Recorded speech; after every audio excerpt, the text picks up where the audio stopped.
Football Scoreboard Show. Football! Every score, every game, every coach. You'll hear it all from This Week in High School Football. The New Way Forward Football Scoreboard Show on KCIM and Kick 106.7 is also brought to you by Bruner, Reinhardt, and Morton, Feld Fire, Mackey Motors, Outlaw Graphics, DMAC and Carroll, New Way Ford, Gatorade, Curb Appeal, and Motor Inn. Now let's get you caught up with all the scores. Thank you so much, John, as we welcome you in to another edition, Week 6 edition of the New Way Auto Group Scoreboard Show here on KCIM as well as Kick 106.7. Casey Miners with you. New Way Ford in Coon Rapids and Pocahontas is proud to sponsor our area teams because supporting our communities is what we're all about. When it comes time to buy your next new or used vehicle, look here first. At New Way Ford, you'll find a great selection, fair prices, and a team that makes the car buying process easy, relaxed, and fun. Plus, with free oil changes for life, you can drive with confidence long after the sale. New Way Ford in Coon Rapids and Pocahontas. Sorry about that. We welcome you back to the New Way Auto Group Scoreboard Show here on KCIM and at Kick 106.7. Casey Miners and Nick Brinks with you right now as we are coming to you live here from the KCIM studios. Week 6 of the high school football season officially done with. We'll talk with multiple area coaches coming into tonight. We will run through scores with games through Craig Roeder, Ryan Steinkamp, Austin Stolk, Sean Burks, Nathan Lindsay, Eric McCullough, Dave Prescott, Corey McCarville, as well as Brian Case, all coming up here throughout the night. We'll step away, take a break, run through districts, and talk with some of those coaches when we come back on the New Way Auto Group Scoreboard Show. Bruner, Reinhardt, and Morton is a general practice law firm that's been providing highly ethical, professional, and dedicated legal services to their clients since 1936 in Carroll, Glidden, Coon Rapids, and Guthrie Center communities. Bruner, Reinhardt, and Morton is a 4-attorney firm with a combined 97 years of experience. For more information, call Barry, Dave, Eric, or Jessica at 792-3480 or visit BrunerLegal.com. Clogged gutters, dirty windows, lint-filled dryer vents. Don't wait till it's too late. At Curb Appeal of WCI, we make home care simple. Our gutter cleaning protects your roof and foundation from costly water damage. Our dryer vent cleaning improves airflow, lowers energy bills, and reduces fire risk. And our window cleaning leaves your home brighter, streak-free, and full of natural light. Protect your home, save money, enjoy the view. Call Curb Appeal of WCI today at 712-210-9580. Feld Fire of Carroll is the choice of homeowners and business professionals. They chose Feld Fire because of the local and prompt service, 24/7 technician support, and the ability to control their security device from their mobile device. That makes keeping your property safer even easier. A professional Feld representative can help you create a protection plan for your home or business. No matter what you're trying to protect, they've got you covered.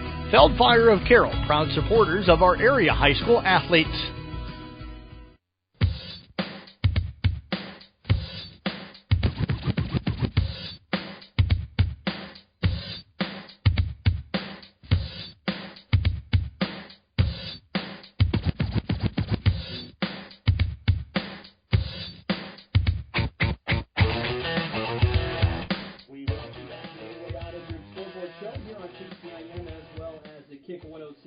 Casey Miners in the studio with you guys as we are going to run through all the scores here Week 6 of the high school football season, as well as catch up with all of the area coaches coming up for you as well. Nick Brinks in studio with me as we had the Kemper game tonight. Privilege of calling that one on KCIM right here, Nick. And Kemper continues to roll throughout the season. We'll talk with head coach Ryan Steinkamp coming up throughout the show as well. What did you really see from the Knights tonight out on the field? It looks like the defense played good and the offense got rolling pretty early. Yeah, the offense was good early, and Spirit Lake, it looked like they're not a team that's going to roll over, so they didn't do that. It was 14-0 Kemper before Spirit Lake had a first down, and then Spirit Lake was able to move down the field. And trick plays were really what kept them in it early. They had a couple trick plays in the first half. The first one was about a 47-yarder for a kid that hasn't carried the ball all season. It was kind of a double handoff reverse type play. He got them inside the red zone, and then they got a quarterback run to get on the board. And then a couple touchdowns later for Kemper, they're leading 28-7. Spirit Lake does another trick play where they hand it off to the running back, then they kind of throw it back to the quarterback, and he runs it in for 29 yards, and it's 28-14 at the half. But before even 28-14, a big play in that first half, it's 14-7 Kemper. Spirit Lake has just forced Kemper, I think, to go for it near midfield on fourth down. They get the ball back. They drive into the red zone, or they get the ball back deep in their own territory, and on third down and long, kind of a bad idea for their quarterback, but he throws into traffic under pressure. It's picked off by Brayton Alford, and he returns it for a pick six. Kemper's first defensive touchdown of the season. So at that point, they went up 28-7. That was a big moment because it felt like up 14-7 at the time. Spirit Lake had the football deep in their own territory, but that was a drive that Spirit Lake could come out and make a statement if you march down the field and tie it up with Kemper at 14. But big swing there. Instead of maybe 14-14, it's 28-7, and Spirit Lake does get one more answer before halftime. But never did it really feel like Kemper was in trouble, but Spirit Lake, they kept feeling like they had openings to jump back into the ball game. Spirit Lake was going to get the football first in the second half, so they scored with 15 seconds left in the first half. They come out, get the ball in the third quarter, and I can't remember if that's the drive where they actually went down the field, got to the red zone, but turned it over on downs. So there were some plays where they had chances to get right back in it to make it a touchdown game a couple times, but Kemper always was just a step ahead, doing enough to stay out front, and then eventually in the third and fourth quarter, Jaron Hoffman just took over the game. They pretty much stopped passing. It just ran it exclusively with him, and he picked up probably 120 yards and a couple touchdowns just in the third and fourth quarter. So he had a big night, most coming in the third and fourth quarter. Baiting was rock solid as usual, 200-plus passing yards, a couple touchdowns, and then Alford, Glenn, and Vanami, the big three receivers, they all did what they've been doing this season. And Brayton Alford was our player of the game, primarily for his defense, had a pick six, forced fumble, strip sack, leading tackler, like 14 tackles tonight. He was all over, and then had 74 receiving yards too. So second week in a row that he was our player of the game. Just all-around solid effort. I knew coming in that there was a good chance that Spirit Lake's 1-4 record was a little deceiving because they had played close games to Western Christian and Okoboji, a couple other top 5 teams. But just looking at Spirit Lake tonight, they were punchy.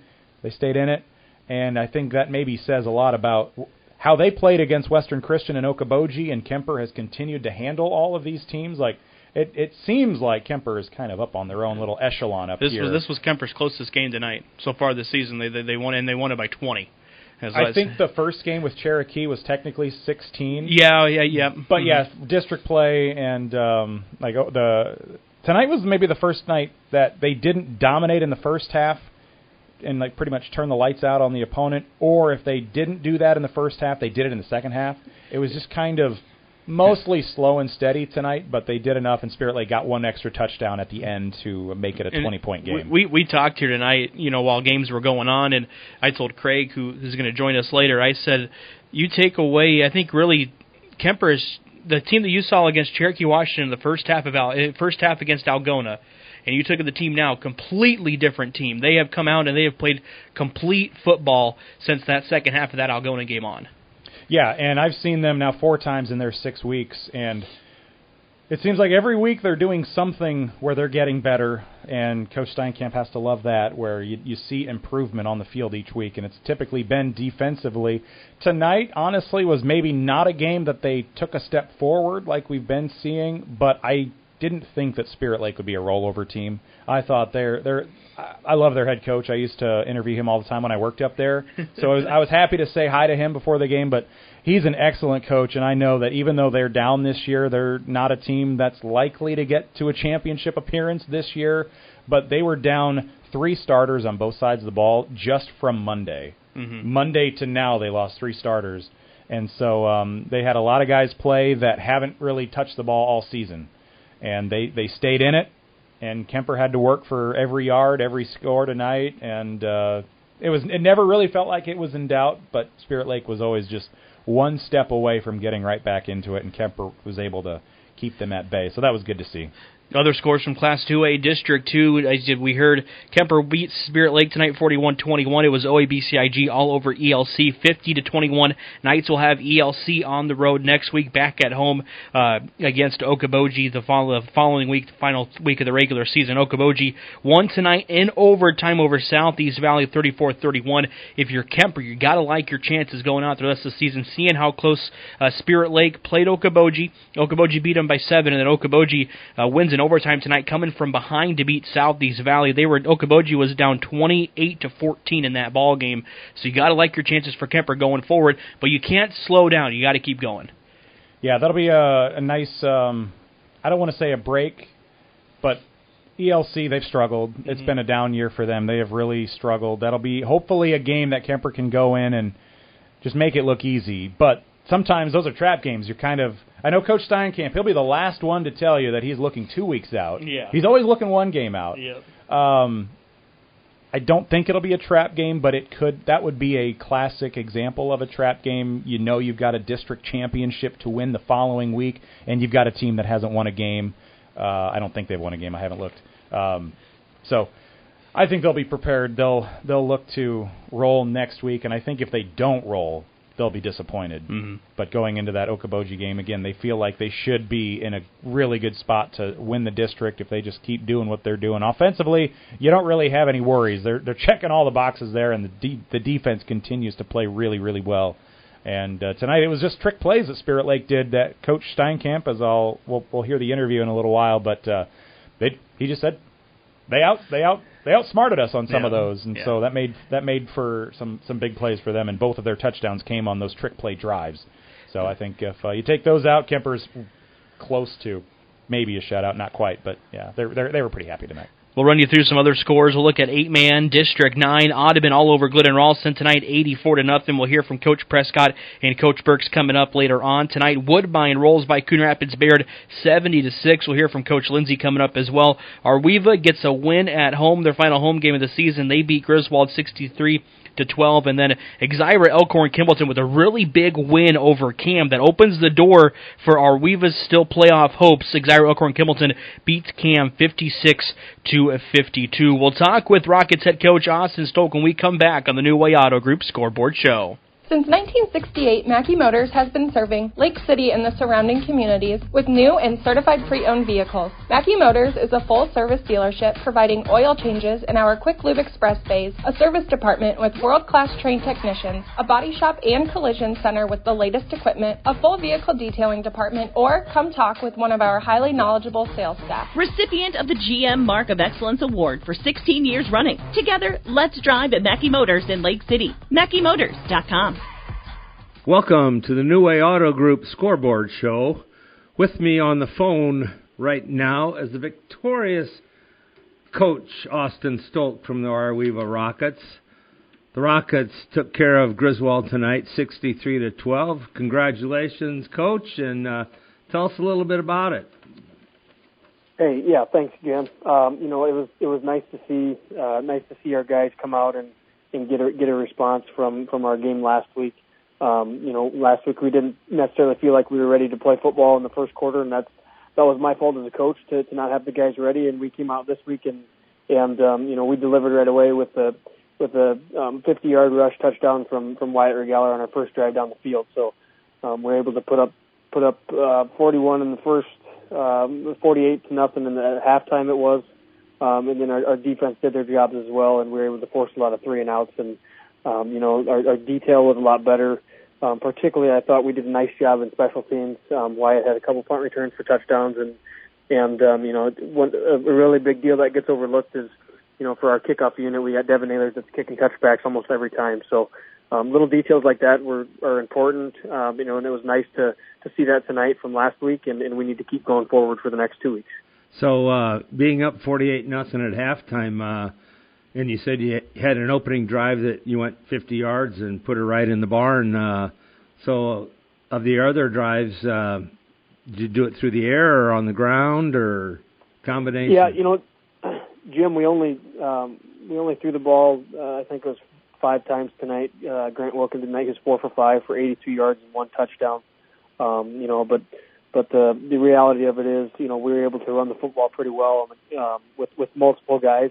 In the second half, we were able to sprinkle some guys in there. At tailback, Jack Mooseville had 12 rush for 36 yards.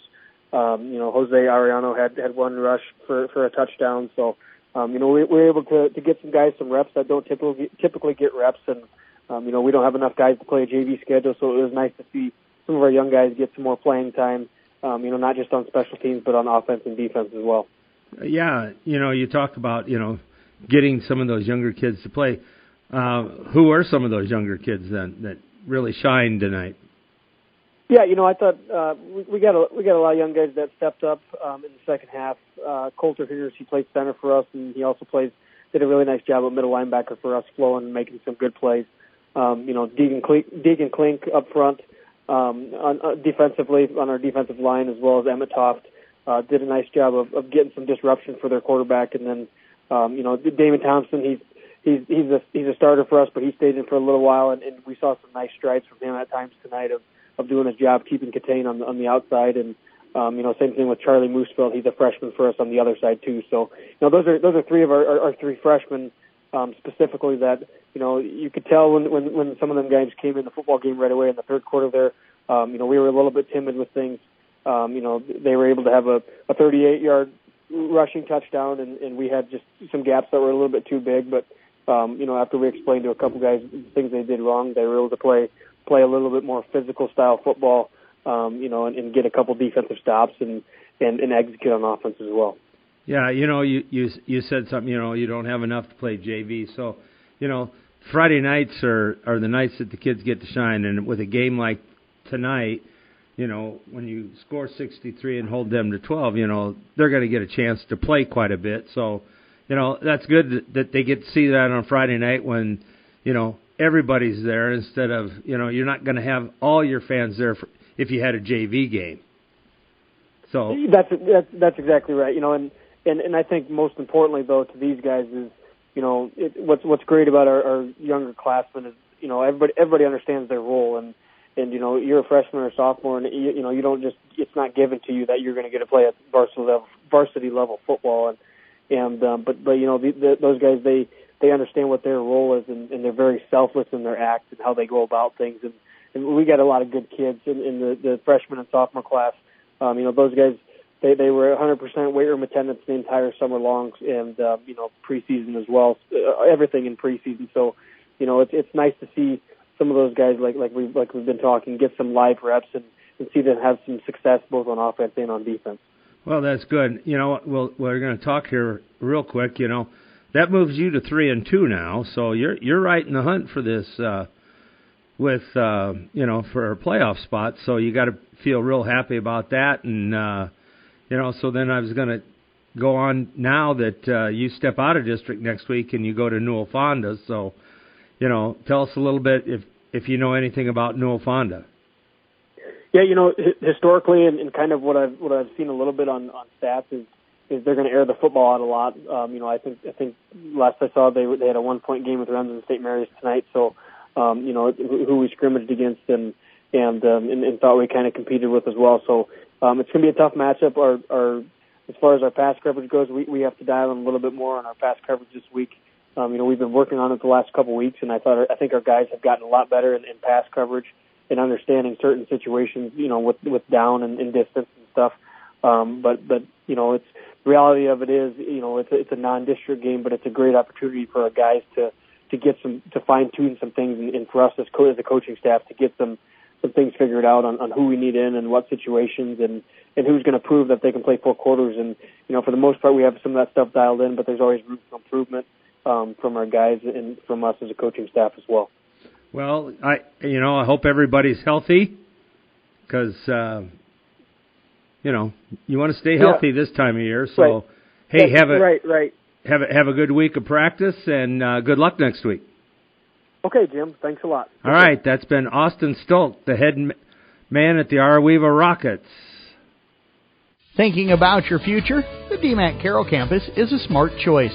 Get a quality education at an affordable price close to home.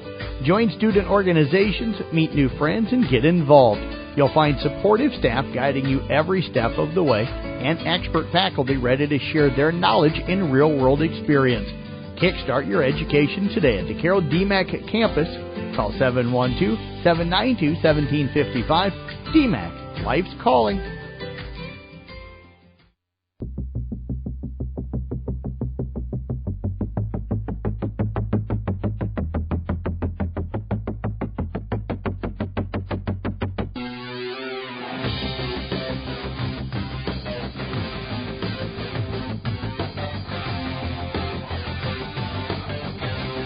We welcome you back to the Week 6 edition of the New Way Auto Group Scoreboard Show here on KCIM and a Kick 106.7. Casey Miners with you, joined in studio with the Craig Lux and a Jim Molitor as we will run you through all of the area districts from around the area and all the area schools that we cover. We just heard from our Weaver Rockets head football coach Austin Stolk. Rockets pick up a 62-13 win, keep their playoff hopes alive, especially with Cam getting knocked off tonight by Exira, Elkhorn, Kimballton.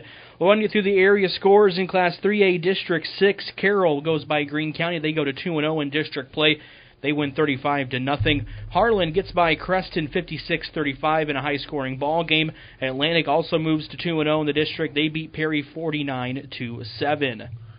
Class 2A District 2, we had Kemper over Spirit Lake 41-21. ELC loses to OA-BCIG 50-21. And in a tight OT game, Okoboji squeaks one out 34-31 over Southeast Valley. Sorry, Jim, was talking with Nick a little bit while you guys were doing interviews with all the coaches, and if you're Kemper, got to like the way the district sets up now for you. You know, you get by Spirit Lake. Okoboji had to take Southeast Valley to overtime, come back to beat them. I believe that Southeast Valley was up 28-14 in that ball game tonight, and he takes overtime to beat them. Southeast Valley, a team that Kemper handled last week 42-6, so you got to like your thoughts for Kemper going forward throughout the last 2 weeks of the regular season. Yeah, that's a good kind of a good thing for Kemper, but it could be a little scary if they can fight back against a decent opponent. Mm-hmm. It's kind of up in the air. Yeah, it does put Kemper in the driver's seat here a little bit, and you would look at past records and stuff. But you also know that Okoboji is going to know what's riding on that game, and they're going to show up a little extra, too, for that game. Go ahead with Class 1A there, Jim. I'm going on to Class 1A District 2. How about that? South Central Calhoun shuts out the Raiders for me, sack 40-0. Manson, Northwest Webster, and maybe a little surprise over Emmetsburg, 36-22. And Pocahontas defeated South Hamilton 43-36. We'll turn our attention to Class 1A District 8. ICAM Manning picks up a big district win, 27-13 over Loma. Riverside gets by St. Albert 55-26. Riverside's got a really good running back down there in Jackson Gordon. He's one of the leading rushers there in Class A. Woodbury Central over Aquin Westfield at 29-6, and we're still waiting for a West Monona Westwood score. Last time we knew it was 14-6. West Monona on top of Westwood. That one was in the third quarter.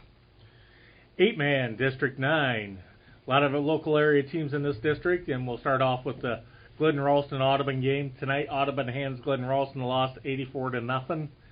Woodbine all over Coon Rapids Bayard 70-6. Arweva comes up big winners over Griswold 63-12. And in a thriller down in Cam again tonight, Cam battles back and loses narrowly 56-52 to Exira. Talk about that 8-man district a little bit, guys, and that Cam loss is really huge for a team like Arweva that lost to Coon last week, and it's also good for Coon Rapids Bayard. They went out of district this week, so now they're tied with, I think, Cam's got 2 losses now in district play, so now Coon jumps into that second spot, jumping out of district this week, so that's got to be a really good thing for Arweva, both and Coon, with that Cam loss tonight. Yeah, that is a good thing for both of those schools, but Audubon's coming to Coon Rapids next week, so I hope the Crusaders can pull out a miracle, but I don't know. I just have to wait and see. We will talk with head coach Ryan Steinkamp when we come back. The New Way Auto Group Scoreboard Show. Kemper Knights pick up a 41-21 victory tonight at home. That game was heard right here on KCIM, and we'll also have talk with head coach Ryan Steinkamp when we come back. The New Way Auto Group Scoreboard Show. From bump, set, spike to the crack of the bat, At Motor Inn of Carroll, we love our high school sports, and we love the opportunity to support our local schools, athletes, coaches, and parents. Through the hard work of our kids, we get the enjoyment of watching and listening to their activities. Other life lessons, like teamwork and citizenship, help create outstanding young women and men we are so proud to sponsor. Good luck to all of our local sports teams. From Motor Inn of Carroll. It's the New Way Auto Group Scoreboard Show on KCIM and Kick 106.7. I'm Nick Brinks, joined by Kemper head coach Ryan Steinkamp after a 41-21 win at home over Spirit Lake. Last week it was a little bit of a slow start offensively. No such issues this week. You get a touchdown on your opening drive. You take up half the quarter. You get a 10-yard touchdown pass to Braxton Vanami. You follow it up with a 3-and-out defensively, and you go right down the field quickly. Short pass to Griffin Glenn. He makes it a very long pass. He does it the rest of the way. 67-yard touchdown, and just like that, 3.5 minutes to go in the first quarter. You're up 14-0. Checking all the boxes at that point. Yeah, I thought the first quarter went really well. Defensively, we were locked in. Offense, it was good drives. We busted one big play too, but it was a short play, pass that Brock gets the stats for. But Griffin and Braxton did a lot of it out there with the blocking and catching and running too. So that was a great start for those kids. At that point, it looked like you guys might start just rolling, putting touchdowns up left and right. But Spirit Lake, they battled back, and in the first half, both of their touchdowns came on drives where there was a trick play that there were some broken tackles, there was a reverse, and things like that. They were able to get a quarterback run to finish off one of those drives for a couple-yard touchdown from their quarterback final minute of that first quarter. So at that point, 14-7. The trick plays, did that look like you guys were a little fooled or just a little out of position, or what was your take on some of those big plays they were able to get? Credit to them. They definitely got us, too. We had some lazy reps on defense. That's the thing we talked about halftime, and we didn't give up a trick play in the second half. But we had lazy technique, and the kids know that, too, and they responded well to it, and they fixed it in the second half, too. But a lot of credit goes to Spirit Lake out there. Those were some good trick plays. They were solid.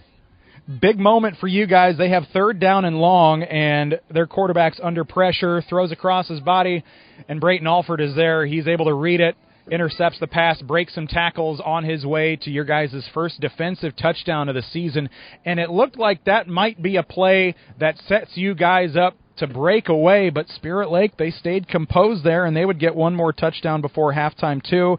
You guys would also get one more before halftime to go up 28-7, thanks to an 18-yard touchdown run from Jaron Hoffman. They get a big play from their quarterback just before halftime on another one of those trick plays that he was able to take to the end zone. But 28-14 at the half, what was the conversation like between you and the guys at halftime? We got to be more locked in. That's what we talked about, those trick plays where, we played the play side right, but away from it, we were lazy. The kids were lazy. They were out of it. We didn't get off blocks, and that's what it came down to too. And the kids watching the clips on the iPads like that too, and they knew that, and they responded well to it, and they were much more disciplined in the second half. So I was really proud of them in that sense. In the second half, you guys were able to keep them off the scoreboard until the final minute. There were some bend but don't break. They got to the red zone, went for it on 4th down, but weren't able to convert. You guys were able to make some stops down the stretch. And then right as I got done mentioning, it's been a pretty quiet night for Jaron Hoffman. He's only got about 65 yards. He finishes with $180 or so tonight, scores a couple touchdowns for you in the fourth quarter. Offensive line was working hard. Hoffman was taking advantage, and it seemed like Spirit Lake might have just been tired. What did you see in that second half as Hoffman took over? Yeah, our kids were hungry. A lot of credit goes to them. They kind of called some of those plays, and they saw adjustments too. And our skill guys blocked really well. I was really proud of their effort of blocking. The O-line, those guys played both ways. They got stronger as the game went on, which is great. It's what you want to see. We talked in our pregame that Spirit Lake, although they were 1-4, that might be a deceiving record. They had 2 losses to top 5 teams in 2A by less than 4 points or at 4 points. And then tonight, you guys, for the most part, take care of business. You were up 27 with just a couple minutes to go. You win by 20. What is your overall assessment of how you guys played tonight against a team that, although their record says they're 1-5, but they're dinged up, they were missing a bunch of starters, and they had you guys maybe not scared, but they had you guys on alert for a while. Yeah, they're a good football team. That's what I tell the kids. I say we always say the teams are 0-0, and we focus on one game at a time too. Like that's never been more true than this week too. I saw the scores. Watch all the games. Like a lot of one-possession games against some really good teams too, and they're well coached. They have a great tradition up there too. So, and we knew they came with a great game plan, but our kids were ready for them. You guys moved to 6-0, and you've got 2 more to go this regular season. You're up in Esterville. Jeff Blankman will have the broadcast next Friday night at ELC. Any early thoughts on what that game might look like? I know they've kind of struggled so far this season. It's a district game, so they're all important. So we'll enjoy this one for tonight too, and get ready for game plan tomorrow. Congratulations on this win. A hard-fought win, 41-21. First time this season you guys score under 42, just by 1, though. Oh, yeah. We'll take it. It's not always going to be pretty, and I'm just really proud of our kids tonight. Ryan Steinkamp, appreciate your time. Thank you. Appreciate it. Head coach of the Kemper Knights after a 41-21 victory over Spirit Lake. Kemper, undefeated, ranked number 1 still in Class 2A, and they'll head up to ELC next Friday night. I'm Nick Brinks on the New Way Auto Group Scoreboard Show on KCIM and Kick 106.7. Big things are happening at Outlaw Graphics in Carroll. Outlaw Graphics is on the move, literally. They're excited to announce they've expanded into a brand new shop, bringing you more space, more capabilities, and even more ways to help your business, team, or your event stand out. From eye-catching vehicle wraps and commercial signage to custom apparel, if you want your logo on it, they can make it happen. Planning a special event? Make it memorable with personalized t-shirts, koozies, or hats designed just for you. Watch their new space come to life. Follow the excitement on Facebook at Outlaw Signs, Graphics, and Apparel.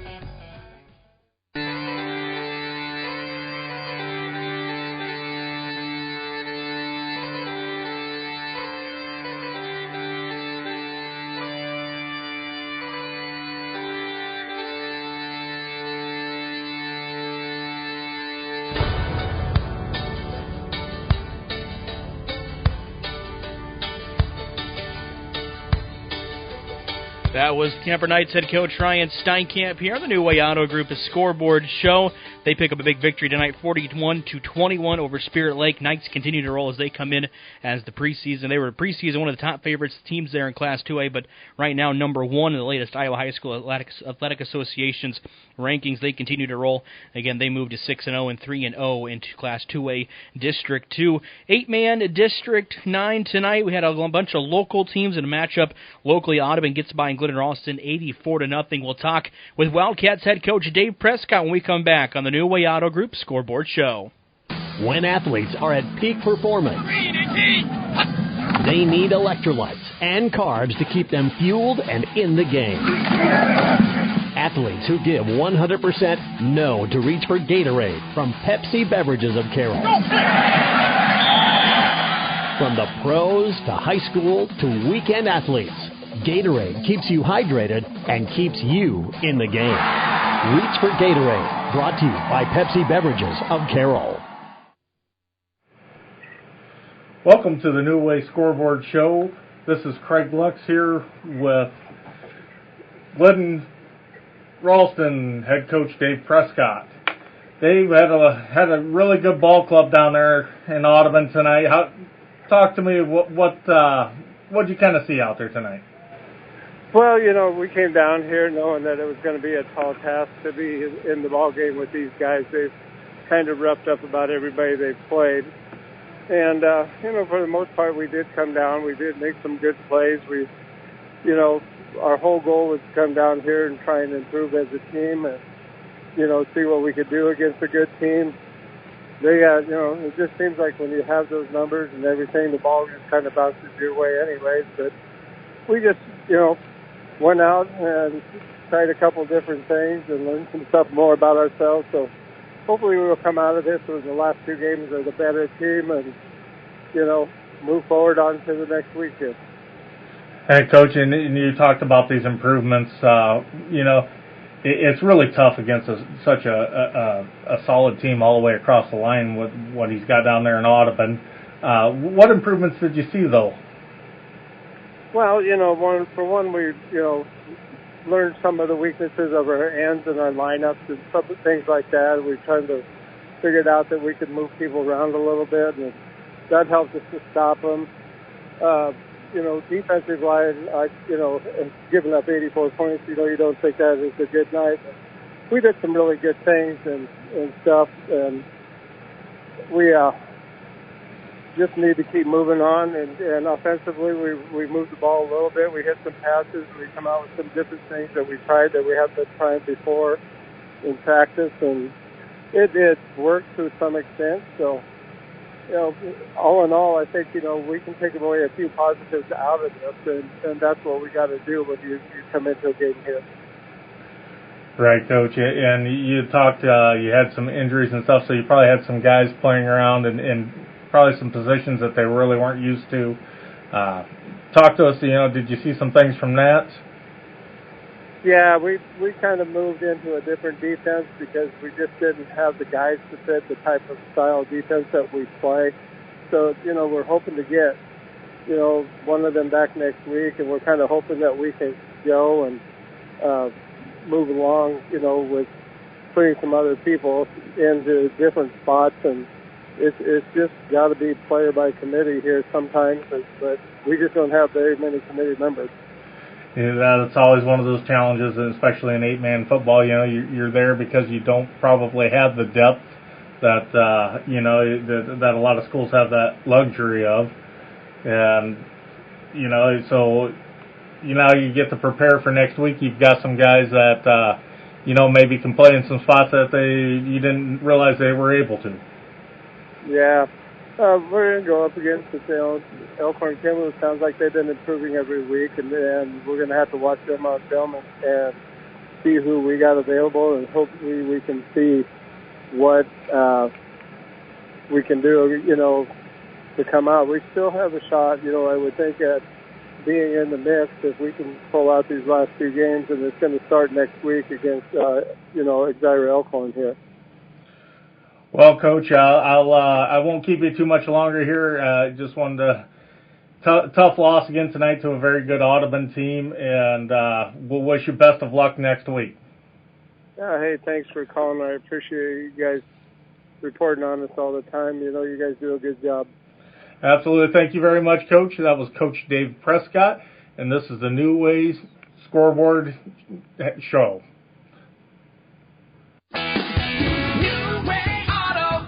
New Way Ford in Coon Rapids and Pocahontas is proud to sponsor our area teams because supporting our communities is what we're all about. When it comes time to buy your next new or used vehicle, look here first. At New Way Ford, you'll find a great selection, fair prices, and a team that makes the car buying process easy, relaxed, and fun. Plus, with free oil changes for life, you can drive with confidence long after the sale. New Way Ford in Coon Rapids and Pocahontas.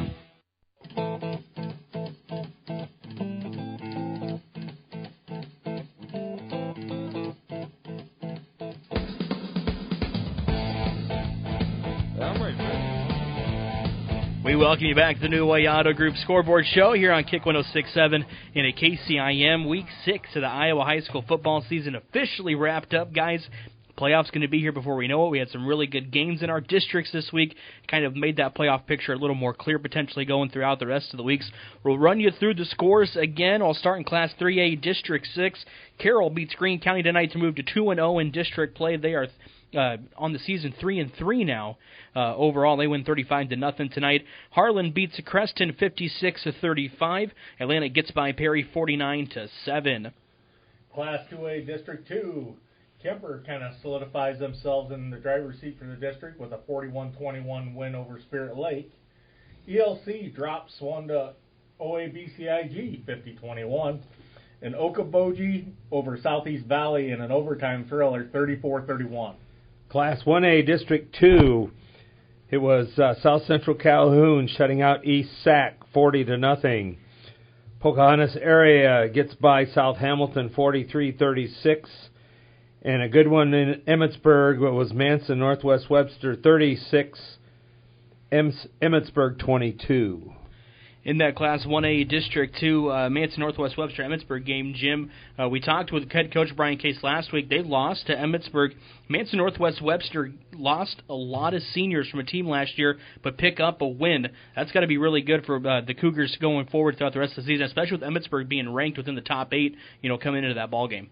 Yeah, I mean, if you look at it, Emmetsburg and Manson were both tied at 2-0, and Manson's now in the driver's seat at 3-0, and let's see, South Central Calhoun be 2-1 along with Emmetsburg, and Emmetsburg would have the head-to-head. The head-to-head over there. So, yeah, I mean, East Sac at 1-2 is, still has a shot. Yeah, top 4 get in throughout that in district. Turn the page to Class A. District 8, ICAM Manning picks up a win over Loma tonight, 27-13. Riverside beats St. Albert 55-26. It's Woodbury Central knocking off Akron Westfield 29-6. And West Monona and Westwood in a close one. West Monona wins 28-20. 8-man District 9. We had Glidden Ralston Audubon matchup. Audubon walks away 84-0 winners on that one. Coon Rapids Bayard drops to Woodbine 70-6. Griswold falls to Arweva 63-12, and Exira Elkhorn Kimballton and Cam in a thriller 56-52. So far in the New Way Auto Group Scoreboard Show, you've heard from Ryan Steinkamp, head coach at Kemper. They win tonight 41-21, and then also heard from Austin Stolk of Arweva. Rockets pick up, as Craig just mentioned, a big win 63-12 tonight. Also heard from Dave Prescott of Glidden Ralston. Wildcats lose tonight 84-0 to Audubon. Speaking of the Wheelers, we got Sean Burks, head coach of the Wheelers, joining us next on the New Way Auto Group Scoreboard Show. New Way Ford in Coon Rapids and Pocahontas is proud to sponsor our area teams because supporting our communities is what we're all about. When it comes time to buy your next new or used vehicle, look here first. At New Way Ford, you'll find a great selection, fair prices, and a team that makes the car buying process easy, relaxed, and fun. Plus, with free oil changes for life, you can drive with confidence long after the sale. New Way Ford in Coon Rapids and Pocahontas. This is Craig Lux with the Carroll New Way Ford Scoreboard Show, and we are here live with Coach Sean Burks from the Audubon Wheelers. Had a big win tonight down in Audubon, 84-0 over Glidden Ralston. Coach, an 84-0 win. What do we work on? Oh, there's quite a bit actually. Probably one of the worst first halves we actually played. It sounds weird, but we had a fumble on the 1 yard line going into the score. A receiver was going into score and fumbled out the back of the end zone for a touchback. We had we only got 3 2-point conversions on the night. Offensively, we had some dumb penalties and missed blocking assignments. I think two of our first 3 drives we had to go 7 plays and 10 plays. We were not super crisp. We weren't very explosive. And then we started to settle in a little bit in the second quarter. And then get it to half. But there's definitely some things to clean up offensively. I thought our defense played really, really well. 1 first down on the night, 35 plays for 19 yards allowed. There's a really, really good job on that side of the ball where I think they had, their first half, I think they had 6 drives, and all 6 drives were 3 and outs that ended with punts. And then they come out in the third quarter and we safetied them on a blocked punt. And then they had a couple more 3 and outs as well. And some of that time was JV time as well. But really proud of the way our defense played, from the varsity to the JV to the freshmen, all 3 levels. Everybody got in tonight, and everybody kept that tone and kept that focus, which allows your offense to then put up yards when they're getting the ball back after 3 plays. We really played on one half of the field a lot. And then our backups and our JV and our freshmen, we kept the foot on the gas on the offensive side. At half, it was 48-0. But we come out and we get 36 more points in the second half, and the vast majority of that was our younger guys. So a lot of positives for sure, but still plenty to clean up. What was that turning point in the first half there, Coach, when you said it was kind of looking rough, and then suddenly, obviously some things went right? Yeah, we had a nice punt return that set up a short field. We just got a little bit more explosive with kind of figuring out how to clean up our blocking. Like I said, the first, 5 drives, we had, 6 plays, 7 plays, 10 plays, and then a couple explosive ones. And then after that, I don't think we had a drive over 4 or 5 plays the rest of the night. And on the night, I think we had 4 touchdown drives, then that fumble on the 1. And then I think we scored on our last 7 touchdown drives, or maybe 8 touchdown drives after that. So no punts on the night. Once we got it going, we got a lot more explosive. We were a lot more efficient on offense. We really stayed ahead of the chains. We threw the ball as well tonight. We hadn't thrown the ball very much. We came out tonight and threw for 194 and rushed for another 325 or so. I think we ended up with about 520 yards of offense, which is a crazy number.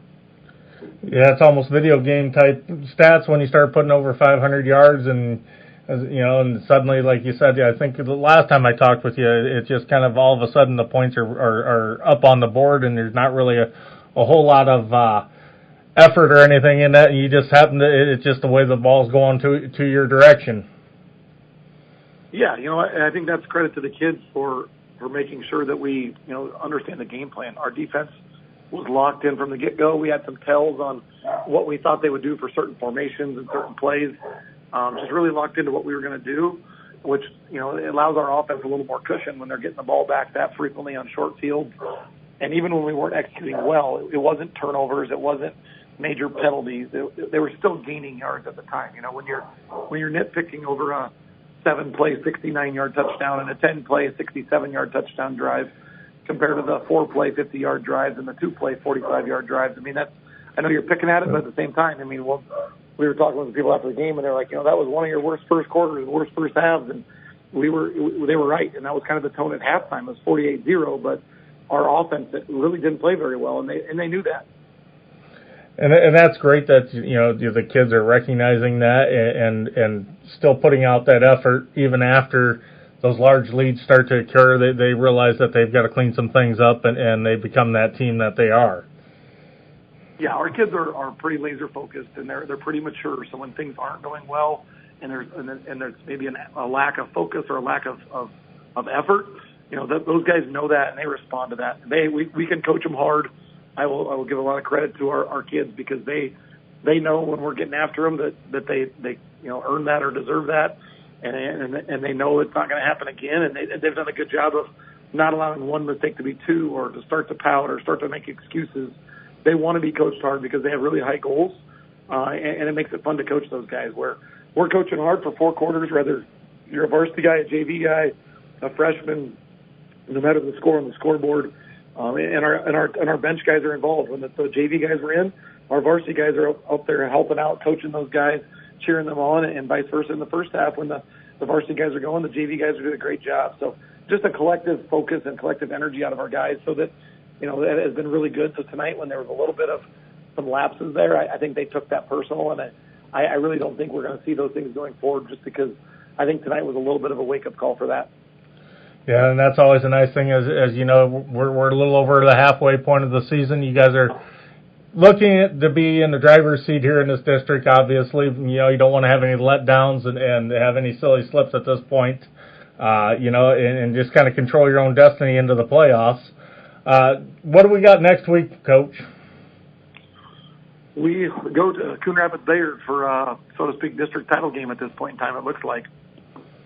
All right, and we'll be focusing, I'm sure, hard on that ball game this week during practice, and next game starts right now, right? Yeah, we give the guys Friday night, Saturday to enjoy this one. We'll start watching the film. They turn the page on Sunday and start prepping. I know a lot of our guys will start prepping for CRB and watching that film tomorrow.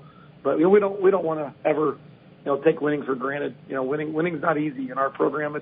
Sometimes winning starts to feel like a relief, and you start to feel like you apologize for scoring points or apologize for winning. It's not easy, and we've taken our lumps other years and we know what it's like. So we want to enjoy it for Friday and Saturday, kind of the 24-hour rule. And then turn that page Sunday, and I know our kids will be focused for a big one next week. All right, sounds great, Coach. Well, I appreciate you taking your time tonight. Congratulations again on the big win tonight. Audubon Wheelers, big winners, 84-0 over top of Glidden Ralston tonight, and they will face up with for the district championship this next week with Coon Rapids Bayard. So good luck to you, Coach, and have a great week of practice. Thank you. Appreciate the coverage again this week, guys. Appreciate it. No problem. Have a great night, Coach. Feld Fire of Carroll is the choice of homeowners and business professionals. They chose Feld Fire because of the local and prompt service, 24/7 technician support, and the ability to control their security device from their mobile device. That makes keeping your property safer even easier. A professional Feld representative can help you create a protection plan for your home or business. No matter what you're trying to protect, they've got you covered. Feld Fire of Carroll, proud supporters of our area high school athletes.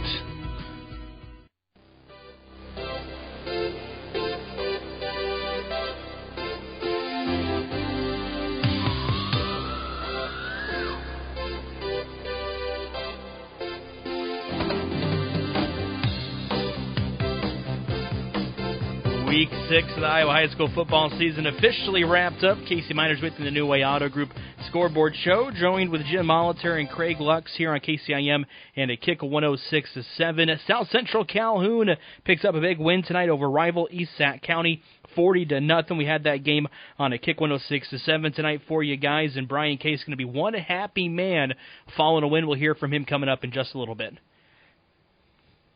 Well, you know, I kind of did a little standings here, and we have, you know, in 3A, we have Carroll and Atlantic tied at 2-0, Greene County and Harlan at 1-1, and then Creston and Perry at 0-2. You know, so that Carroll Atlantic game as the last game of the year could be for the Marbles. Yep.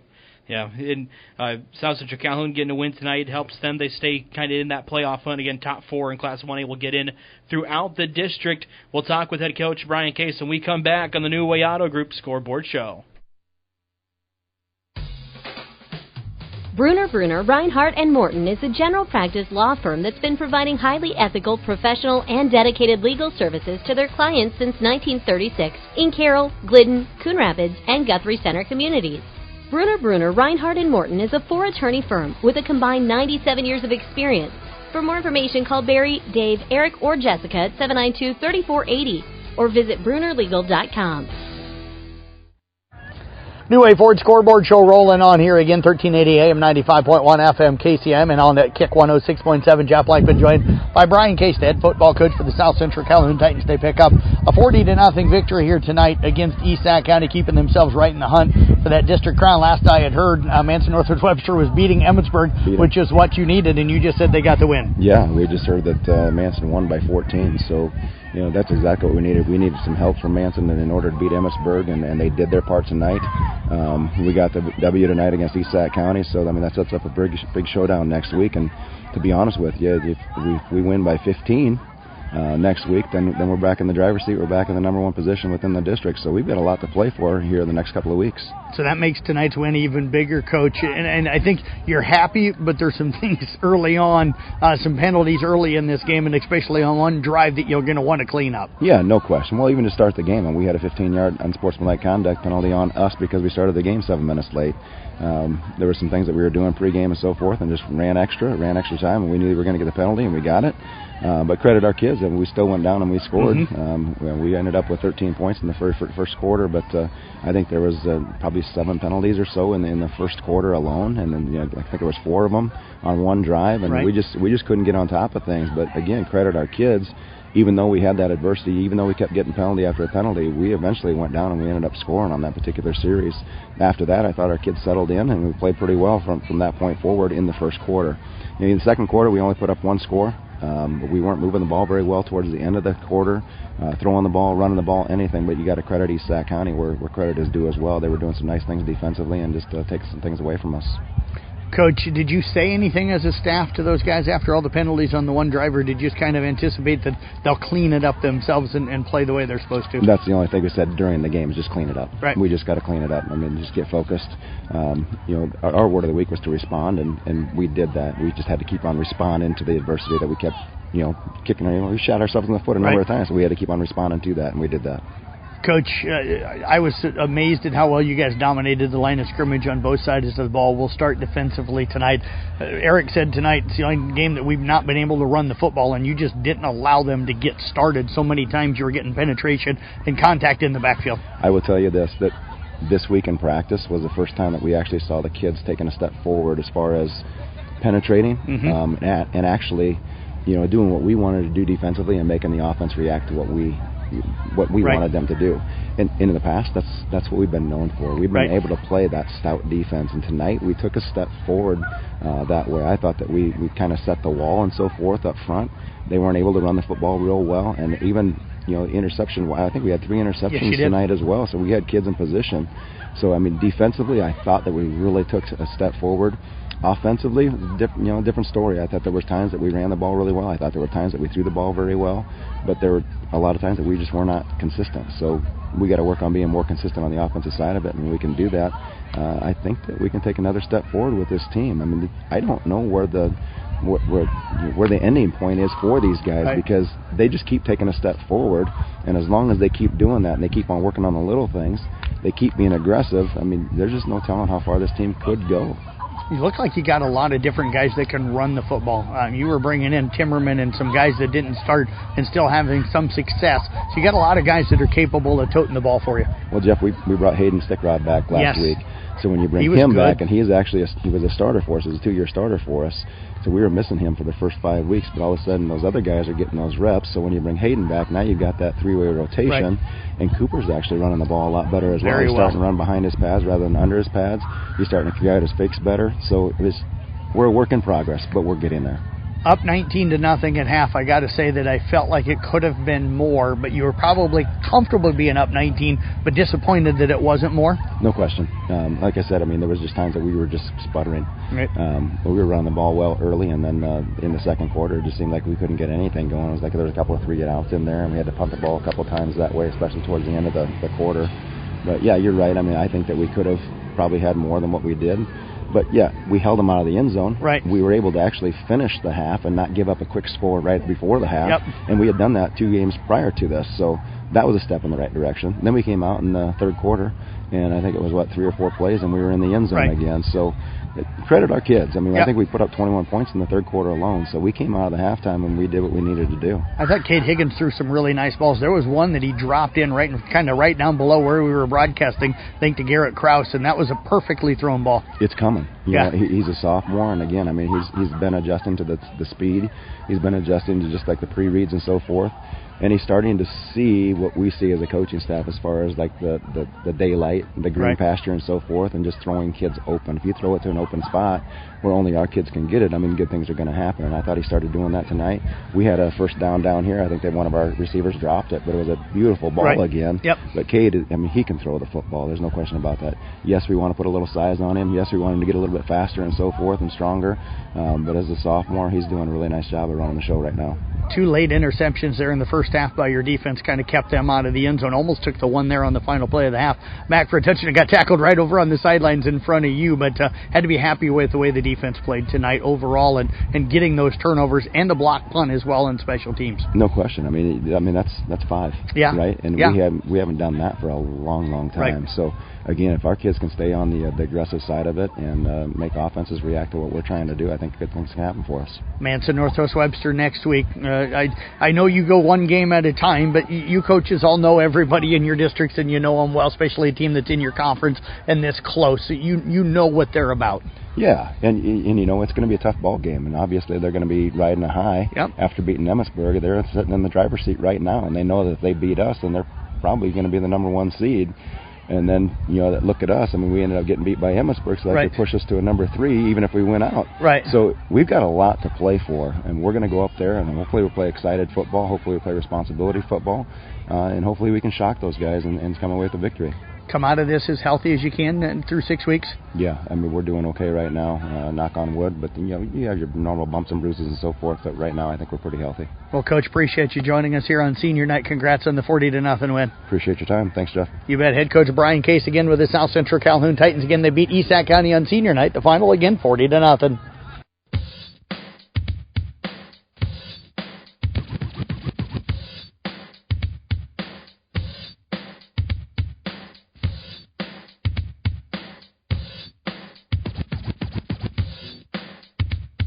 That was South Central Calhoun Titans head coach Brian Casey in the New Way Auto Group Scoreboard Show. We bring you back as we are approaching hour number 2 here on a KCIM and a Kick 106-7. Jim, we had a chance to look at some of the standings in districts and run them through after an update after tonight on how teams are doing right now. Carroll, driver's seat there in Class 3A.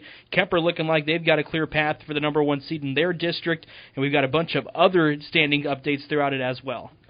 Yeah, the 1A one that we should have looked at before, you know, Manson's sitting there at 3-0, and like Brian just got done saying, you know, they're playing Manson. They're going to Manson next week, according to my schedule here in front of me. Also, you know, Manson's right now the leader with Emmitsburg and South Central tied, and Emmitsburg's got the head-to-head. Yeah, Emmitsburg's got the head-to-head over South Central because of a week or two ago when they played. So, yeah, it's, if South Central Calhoun can put a loss on Manson Northwest Webster, that'll be a big feather in their hat because then, They can jump from, if I understood what Coach Case was saying, with the win over Manson, if they beat them by 15 or more, they jump from 3 right now in the district to number 1 in the driver's seat the rest of the way. And that could be huge for playoffs because you get a couple home games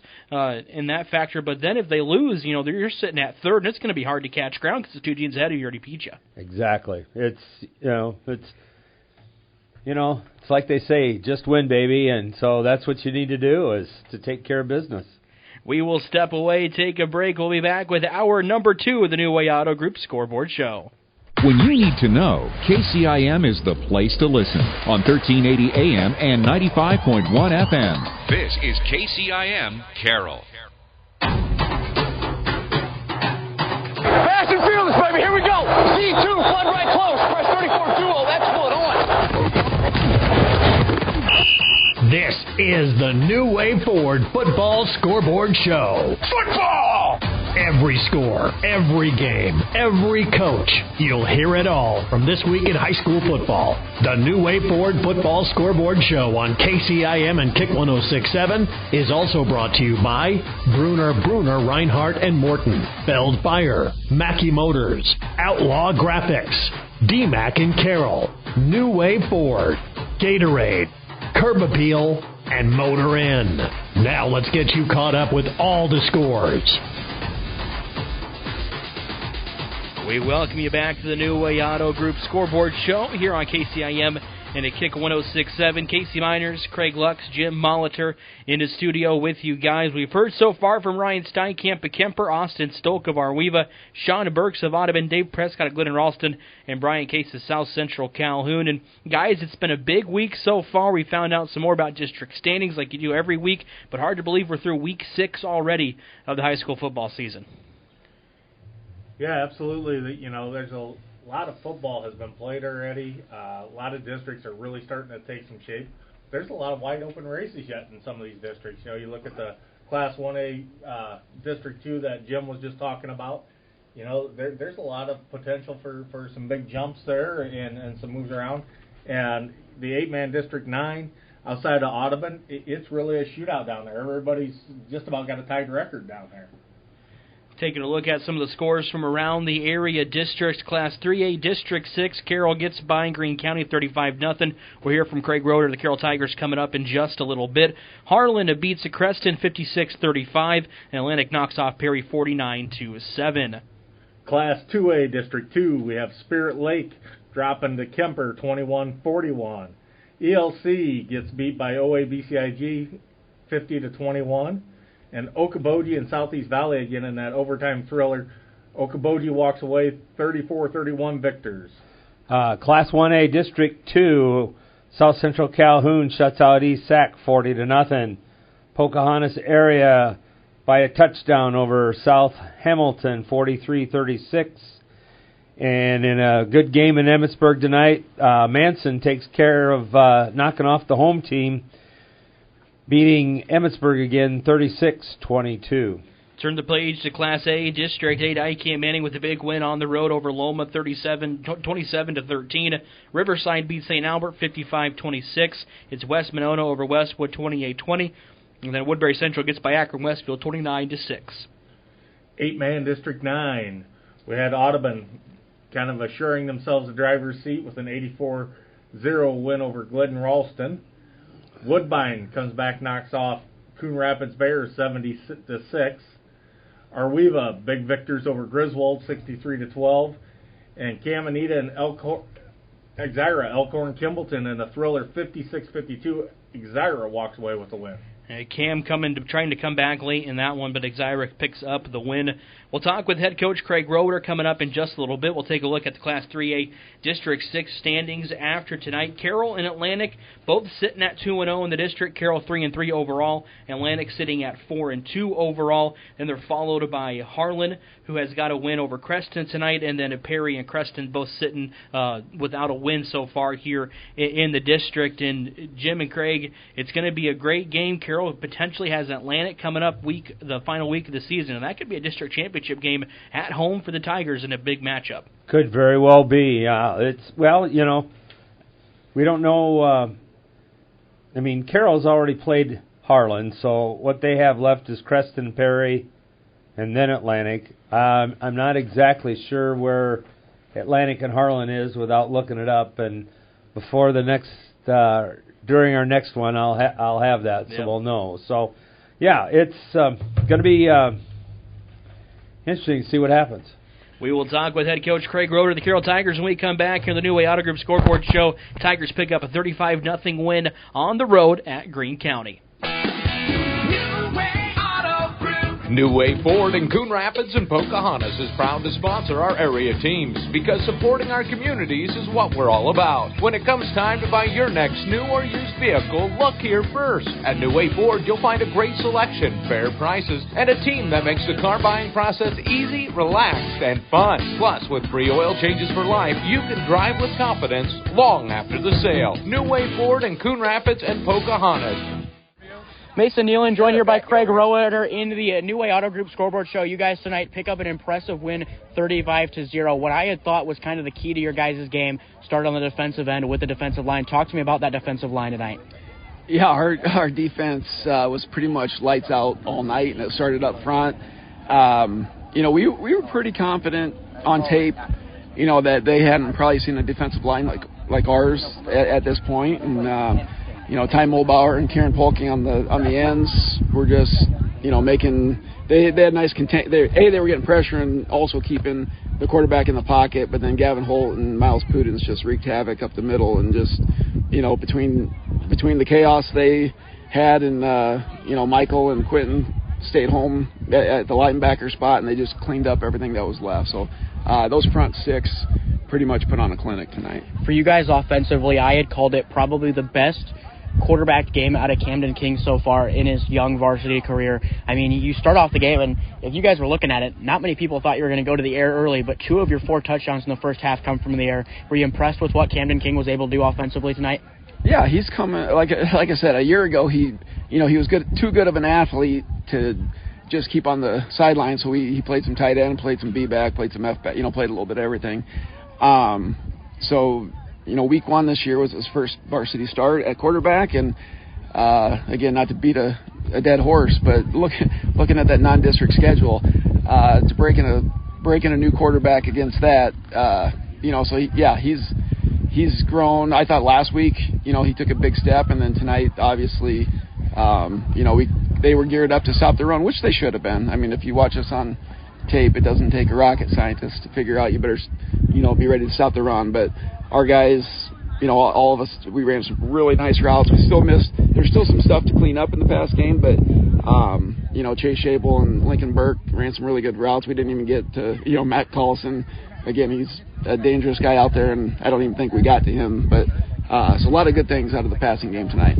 For you guys tonight as well, in the first half, you saw the aggressiveness on 4th down. You had a couple of 4th and shorts. You had maybe a couple of 4th and kind of medium distance as well, but you guys only started punting in that second half. Was that something going into tonight that you guys wanted to play a little aggressive there? It's just who we are, Again, Tigers don't change their stripes. We just we are who we are, and if with my offensive line and Camden's a threat to run it, and you got Malik in the backfield, I'm confident to pick up 5 yards pretty much anywhere on the field. So I guess it was by design. We were confident in what our offense looked like against what they were giving us defensively. So yeah, there wasn't any hesitation on that we were going for those. Take it back as well. You guys, for your secondary, you go against a team that has thrown the ball decently well throughout the year. Your secondary playing nice tonight. Matt Collison getting that pick as well. Were you also impressed with what the secondary could do tonight with the receivers? Yeah, and we kind of made it a little bit more simple. Coach Wardell and Coach Shable, we have about every coverage under the sun. So for the most part tonight, we just played some man coverage, and and I think that took some of the questioning out. And Chase kind of played center field, just because we knew the Stream kid's really good. He's still a threat, so we kind of shaded his way a little bit. But I thought those other guys, Cooper Vincent and Burke and Peterson, and then when Talon Crandall came in, it was by far our best game in the secondary. For you guys as well, you could see the passion, you could see the energy as well. Do you feel like a couple of these wins back-to-back here with Harlan and now Greene County is kind of bringing you guys back in that direction of having that high energy again? Yeah, we're confident, and we were even in some of those close losses. This first game of the season where it hasn't been a one-score game, and that was brought up. At halftime, I think there were some mumblings about maybe that some people might have said we can't finish a game, and I think the kids kind of took that personal, and it looked like we pretty much finished the game tonight. So for you guys as well, I know that we had said it in our thing, some of your games, you started up against Harlan, and then Harlan crept back into it. Tonight, though, was that something you guys had practiced, is just being able to play a 4-quarter complete game? Yeah, and that just comes with, a little bit of conditioning and a little bit of, just mental toughness. I think there's been tendency to once, had a long drive and score, and then we maybe try to catch our breath and take a break, and then that's when the big plays hit. So we really kind of focused on that this week and just hammered that home that, hey, there's no plays off. If you need a break, we got guys that can, give you a spell and then get back out there and play at a high level. But there was definitely a lot of energy tonight, and I think it just snowballed, after we piled up a couple 3-and-outs and then scored, and they were just, it was fun to see, complimentary football, and they were feeding off each other, both offense and defensively. For you guys now, 3 dates left. I know for a lot of coaches they say it's just focus on the next game at a time, but for you guys, what's the next step to get better going into next week? We're going to have to we're going to have to put a lot of time on film. Creston, they kind of 2-platoon, so they do a lot of stuff offensively. They'll shift and motion 2 or 3 times out of one set, so we just have to keep our eyes disciplined. That'll be a big thing defensively. Offensively, it's just do what we do. We had a pretty successful outing down there last year, and I think we're, as weird as it sounds, I think we're actually running the ball maybe a little bit better than we were a year ago. So we're not going to outthink ourselves, but it's going to be a lot to prepare for defensively. So we might use a little more time that way, and that's the focus now, trying to get above 500. Lastly here for you guys, I know does this feel a little bit better than a Sioux City drive after a win on the road? Yeah, it'll be a nice little 30-minute drive west, and maybe even I might even get the film uploaded before midnight, so that'd be crazy. Yeah, I know. You mean this is probably the first time in a while you guys have been home before 10 on a road game. Yeah, and I guess the running the ball and the clock moving helped that out a little bit, but plus being a short trip. So it's always, wins are always fun, and the close ones with a little bit of a rivalry game makes it even better. Well, Coach, I congratulate you on the win here tonight. Big win against Greene County tonight, and we'll let you get back on the road. Thanks, Mason. Appreciate everything, and go Tigers. Bruner, Reinhardt & Morton is a general practice law firm that's been providing highly ethical, professional, and dedicated legal services to their clients since 1936 in Carroll, Glidden, Coon Rapids, and Guthrie Center communities. Bruner, Reinhardt & Morton is a 4-attorney firm with a combined 97 years of experience.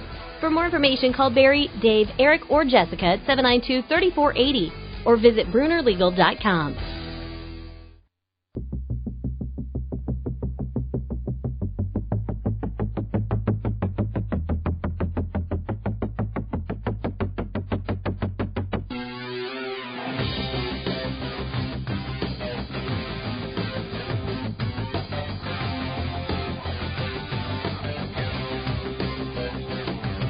That was Carroll Tigers head football coach Craig Rowetter here in the New Way Auto Group Scoreboard Show as we welcome you back on 1380 AM, 95.1 FM, KCIM, as well as the Kick 106.7. Carroll Tigers pick up a 35-0 victory over Greene County tonight. They moved to 2-0 in the district, 3-3 overall. We'll run you through scores again here through Week 6 of the high school football season, all the area districts. Class 3A District 6, as I just mentioned, Carroll 35, Greene County 0. It was Harlan over Creston, 56-35, and Atlanta gets by Perry 49-7. Class 2A District 2, we had Kemper over Spirit Lake 41-21. OABCIG walks away from ELC 50-21, And Okoboji over Southeast Valley in that overtime thriller, 34-31. Class 1A District 2, South Central Calhoun defeats East Sac 40-0. Pocahontas area over South Hamilton, 43-36. And Manson, Northwest Webster, gets by Emmetsburg, 36-22. Into Class A, District 8, West Monona beats Westwood 28-20. It's Woodbury Central over Akron Westfield 29-6. Riverside beats St. Albert 55-26, and ICAM Manning solidifies kind of their third spot in that district right now, winning 27-13 at Loma. 8-man District 9. We had Audubon tonight solidifying their position down there, 84-0 over Glidden Ralston. Woodbine wins 70-6 over top of Coon Rapids Bayard. Arweva with the big win, 63-12 over Griswold.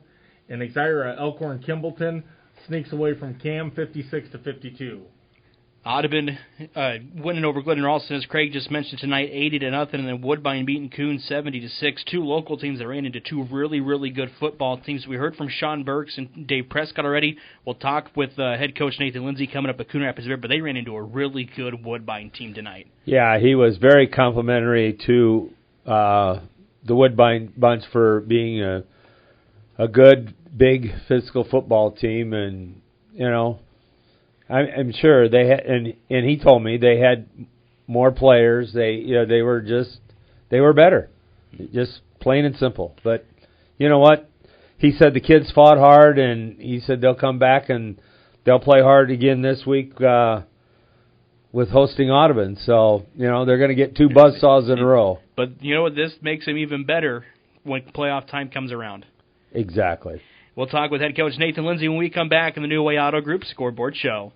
Skip the ladder and hassle this holiday season. Let Curb Appeal of WCI light up your home. Hi, this is Scott. Our team custom installs bright, energy-efficient LED lights cut to the perfect length. Go for a clean, solid glow or a dazzling pattern that will wow the whole neighborhood. When the season ends, we'll take them down and store them for you next year. And back it with a 1-year warranty. Looking for something long-term? Ask about our permanent lighting system. Perfect for holidays, game days, or any season. Curb Appeal. Holiday lights handmade hassle-free. Call 712-210-9580 today.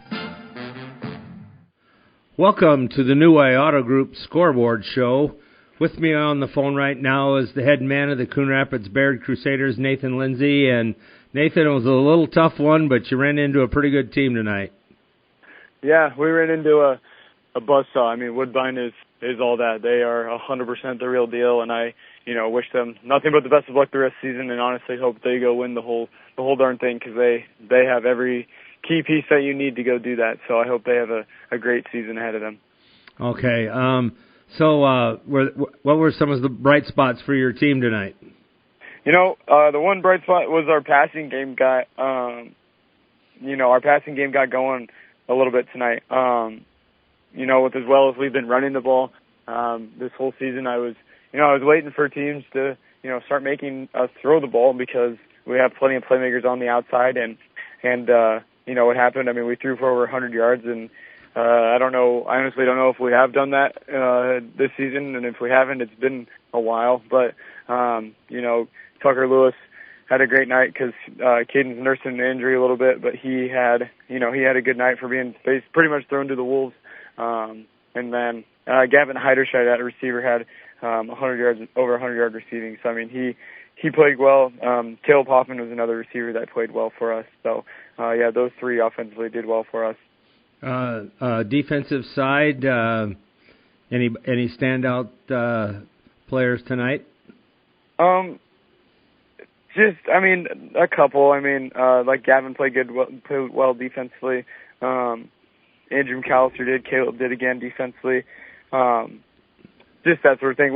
It wasn't, a whole lot of bright spots on defense, but just everyone just kind of did. We won some drives, and obviously we lost some drives. But overall, defensively, it was again one of those kind of collective things where everyone just did stuff good. A lot of bad stuff though for everyone. But again, we'll get back to the chalkboard and get after it. Yeah, on a night like tonight, you just gotta look for everything that was a positive that you can build on, and you just chalk it up to maybe they were just they had more bodies. They're just more prepared and, a good football team. And you know what? We can learn from that and we can get better. Yeah, 100%. The good thing about this game is, yes, we did suffer a loss, but it's also non-district. So, everything's still in front of us. Everything we've talked about since August is still in front of us. And I told the kids that's the one bright spot is, even though this taste in our mouth isn't good, we can, get it out these next 2 weeks and go make a run in district play. Yeah, that was where I was going to go next was, that game for district didn't hurt you a bit because it's a non-district game. You're still 3-1 in the district and, and you've got a couple more games to go. So as I see, you're going to be on KKRL with Tom Hawkett next week, hosting the Audubon Wheelers, and they put up a whole big bunch of numbers tonight too. So, obviously you've seen a little bit about Audubon. What are you gonna try to do? Yeah, Audubon again, another big physical team that we saw tonight with Woodbine. They're, Audubon's. We know what they're going to do. They're going to run it with their two skill guys just like us, and they're going to send lots of bodies in front of them to, get them out in that space, get that little slivers hole that they need to hit it hard and go score. And they do it well. They execute the simple things well. And again, we're going to have our hands full again with their two playmakers, and they have a lot of playmakers, but they're two quarterbacks that they rotate in and run the ball with. Those two guys are, we're going to have our hands full with them. But again, just like I said, for last week, I'm excited for this challenge. Again, a big game, big district implication game, and obviously our last home game, senior night, all that stuff. So it'll just be a really good game. And you also throw in the radio being there. So again, just adding more to that big game environment. All right. Well, hey, good luck to you and your team next week, and go get them. Yeah, thank you. All right, that's been Nathan Lindsay, head man of the Coon Rapids Bayard Crusaders. From bump, set, spike to the crack of the bat, at Motor Inn of Carroll, we love our high school sports, and we love the opportunity to support our local schools, athletes, coaches, and parents. Through the hard work of our kids, we get the enjoyment of watching and listening to their activities. Other life lessons, like teamwork and citizenship, help create outstanding young women and men we are so proud to sponsor. Good luck to all of our local sports teams. From Motor Inn of Carroll.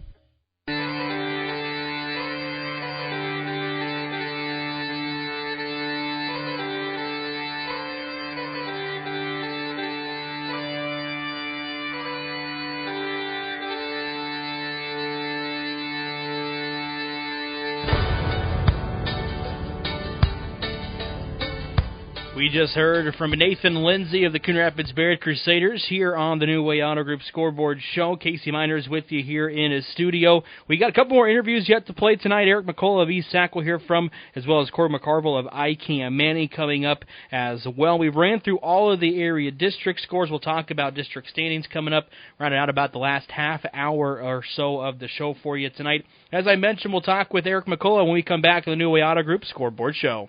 When athletes are at peak performance, they need electrolytes and carbs to keep them fueled and in the game. Athletes who give 100% know to reach for Gatorade from Pepsi Beverages of Carroll. From the pros to high school to weekend athletes, Gatorade keeps you hydrated and keeps you in the game. Reach for Gatorade, brought to you by Pepsi Beverages of Carroll. Since 1968, Mackey Motors has been serving Lake City and the surrounding communities with new and certified pre-owned vehicles. Mackey Motors is a full-service dealership providing oil changes in our Quick Lube Express bays, a service department with world-class trained technicians, a body shop and collision center with the latest equipment, a full vehicle detailing department, or come talk with one of our highly knowledgeable sales staff. Recipient of the GM Mark of Excellence Award for 16 years running. Together, let's drive at Mackey Motors in Lake City. MackeyMotors.com. New Way Ford Scoreboard Show here tonight on the CB Sports Network. Of course, Kick 106.7 and at 1380 AM, 95.1 FM KC. I'm Jeff Blankman talking right now with ESAC head football coach Eric McCullough. Coach, turnovers tonight, the block punt, just everything that could go wrong tonight kind of went wrong for you guys in the loss here tonight. Yeah, you're exactly right, Jeff. That's it's hard to find the things because, like you said, and then those are the things we talked with the kids. We got to win that turnover battle for sure. But South Central played a great game. I mean, they brought the pressure. They definitely were ready to play. Our kids kind of sat on their heels, and then it just kind of kept building.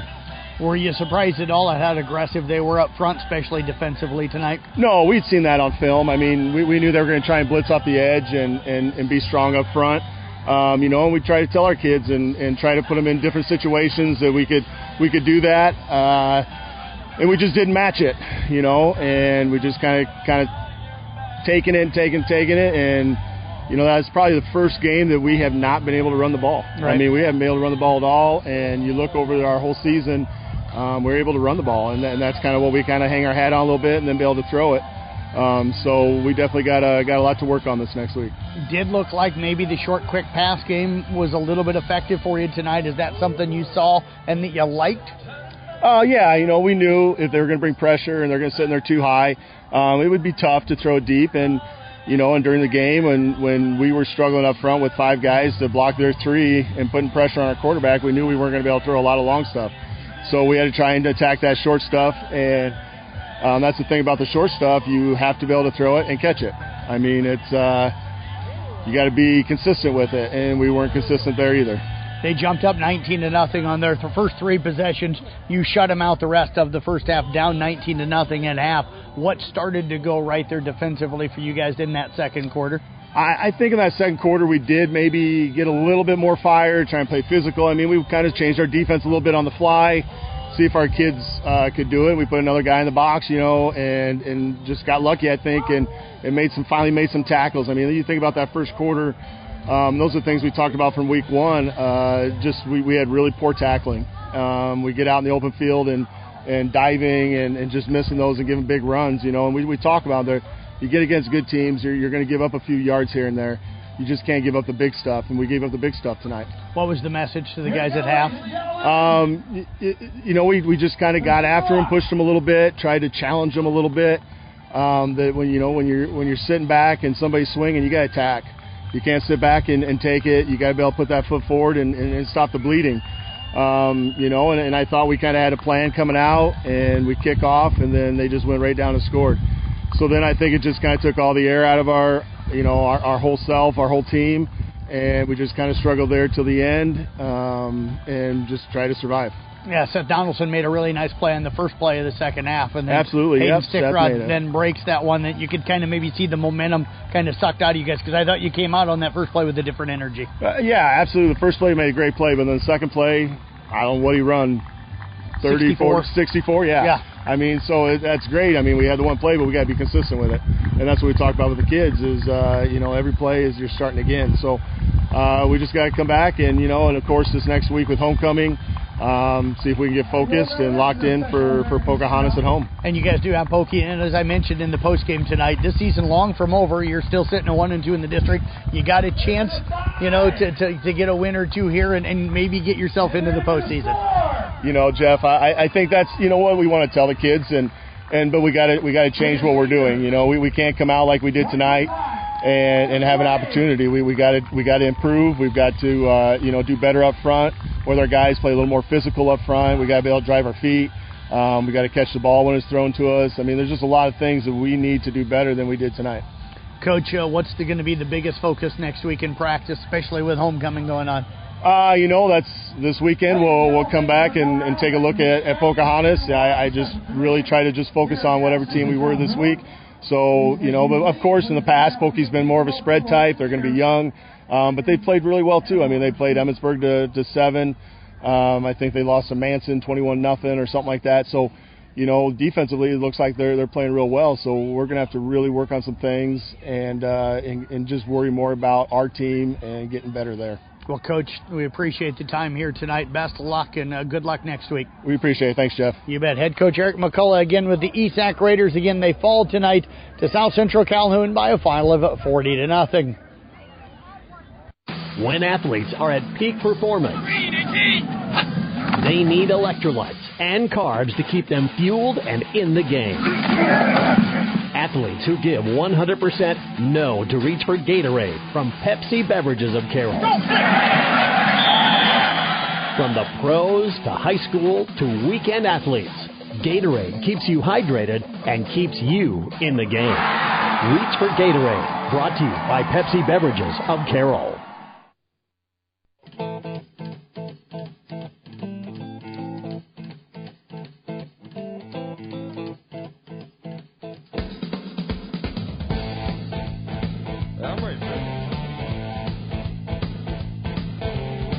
Miners here in the New Way Auto Group, a scoreboard show as we are rolling through Week 6 of the Iowa High School football season. Week 7 coming up next week, and have some big matchups district-wise coming up next week for you guys. We'll run you through all of the scores again tonight for you here in the New Way Auto Group scoreboard show on Kick 106.7 and a KCIM. We'll start in Class 3A District 6. Carroll wins 35-0 over Greene County tonight. They move to 2-0 and 3-3 in district play.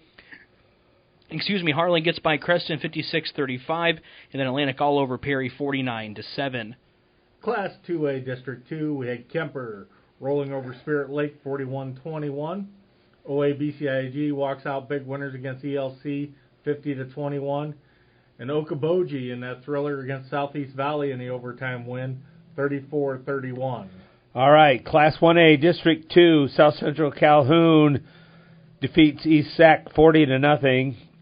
Pocahontas area over South Hamilton, 43-36, and Manson Northwest Webster defeats Emmetsburg 36-22. Flip of the blades to Class A District 8. Riverside gets by St. Albert 55-26 tonight. It's West Monona over Westwood in a close one, 28-20, and then Woodbury Central gets by Akron Westfield 29-6. IK Manning in the final game there in Class A District 8 beats Loma 27-13. 8-man District 9. We had Glidden Ralston traveling down to Audubon, ran into kind of a buzzsaw down there tonight, 84-0. Coon Rapids Baird gets beat up on by Woodbine 70-6.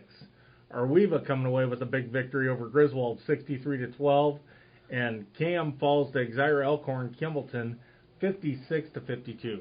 Taking a look at some of the district scores from tonight, guys. What scores really stand out for you? For me, I think it's Exira beating Cam. That's really good in that district for some of our area schools. I think that the Emmetsburg and Manson Northwest Webster score surprises me a little bit, especially with how much Manson lost a season ago, and they kind of solidifies themselves 3-0 in that district. Carroll moves to 2-0. Kemper, keeps rolling. What are some of the scores and the teams that really surprised you coming out of Week 6? That Okoboji Southeast Valley game, that's kind of a shocker there going into overtime. Okoboji pulls out the victory. They were playing from behind a lot of that. 28-14 I think is what they were down in that game. Yeah, down 28-14. They come back and they get the victory. They show that they can win it out of a tough position, and that's showing for a matchup down the road here with Kemper later on. I think it's in 2 weeks here coming in. So. That could be a really big implications there.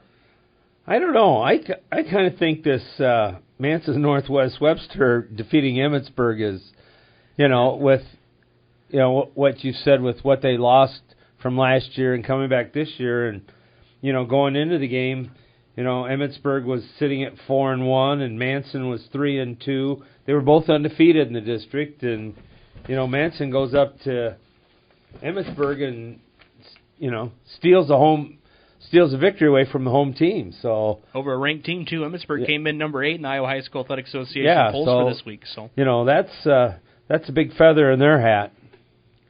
Taking a look at some of those district standings so far, Class 3A District 6, Carroll and Atlantic both come in at 2-0. Greene County is 1-1, Harlan 1-1, and Creston and Perry are both 0-2 in district play. Class 2A District 2, Kemper moves to 3-0. Okoboji is 3-0 as well. OABCIG is 2-1. And then Southeast Valley at 1-2, and Spirit Lake and Esterville Lincoln Central both at 0-3. Class 1A District 2 standings, Manson Northwest Webster jumps out ahead at 3-0. Emmetsburg is 2-1. East Sac is now 1-2. South Central Calhoun 2-1, solidifying that third place spot right now. And then Pocahontas and South Hamilton played tonight. Pocahontas 1-2, and then South Hamilton is 0-3 right now in district play. Class A District 8 standings as of tonight. You got Woodbury Central and St. Albert, both picking up victories throughout the district play. Both of them are 4-0 in district play. St. Albert tonight played out of district play with Riverside, so both Woodbury Central and St. Albert 4-0 in district play. ICAM Manning moves to 2-2. Longwick and Magnolia is 2-2. Akron Westfield falls to 2-2. And right now, ICAM Manning's got a win over Akron and Logan, so they hold the tiebreaker for that third spot in that Class A District 8 standings. And then Westwood in West Monona picks up a win over Westwood tonight, so they move to 1-4, and then Westwood falls to 0-5 in district play. And then in 8-man District 9, Audubon continues to roll. They move to 4-0 in district and 6-0 overall. Cam is now 2-2 in district play. Coon Rapids Baird was out of district play, so they sit in second place right now at 3-1 in district play.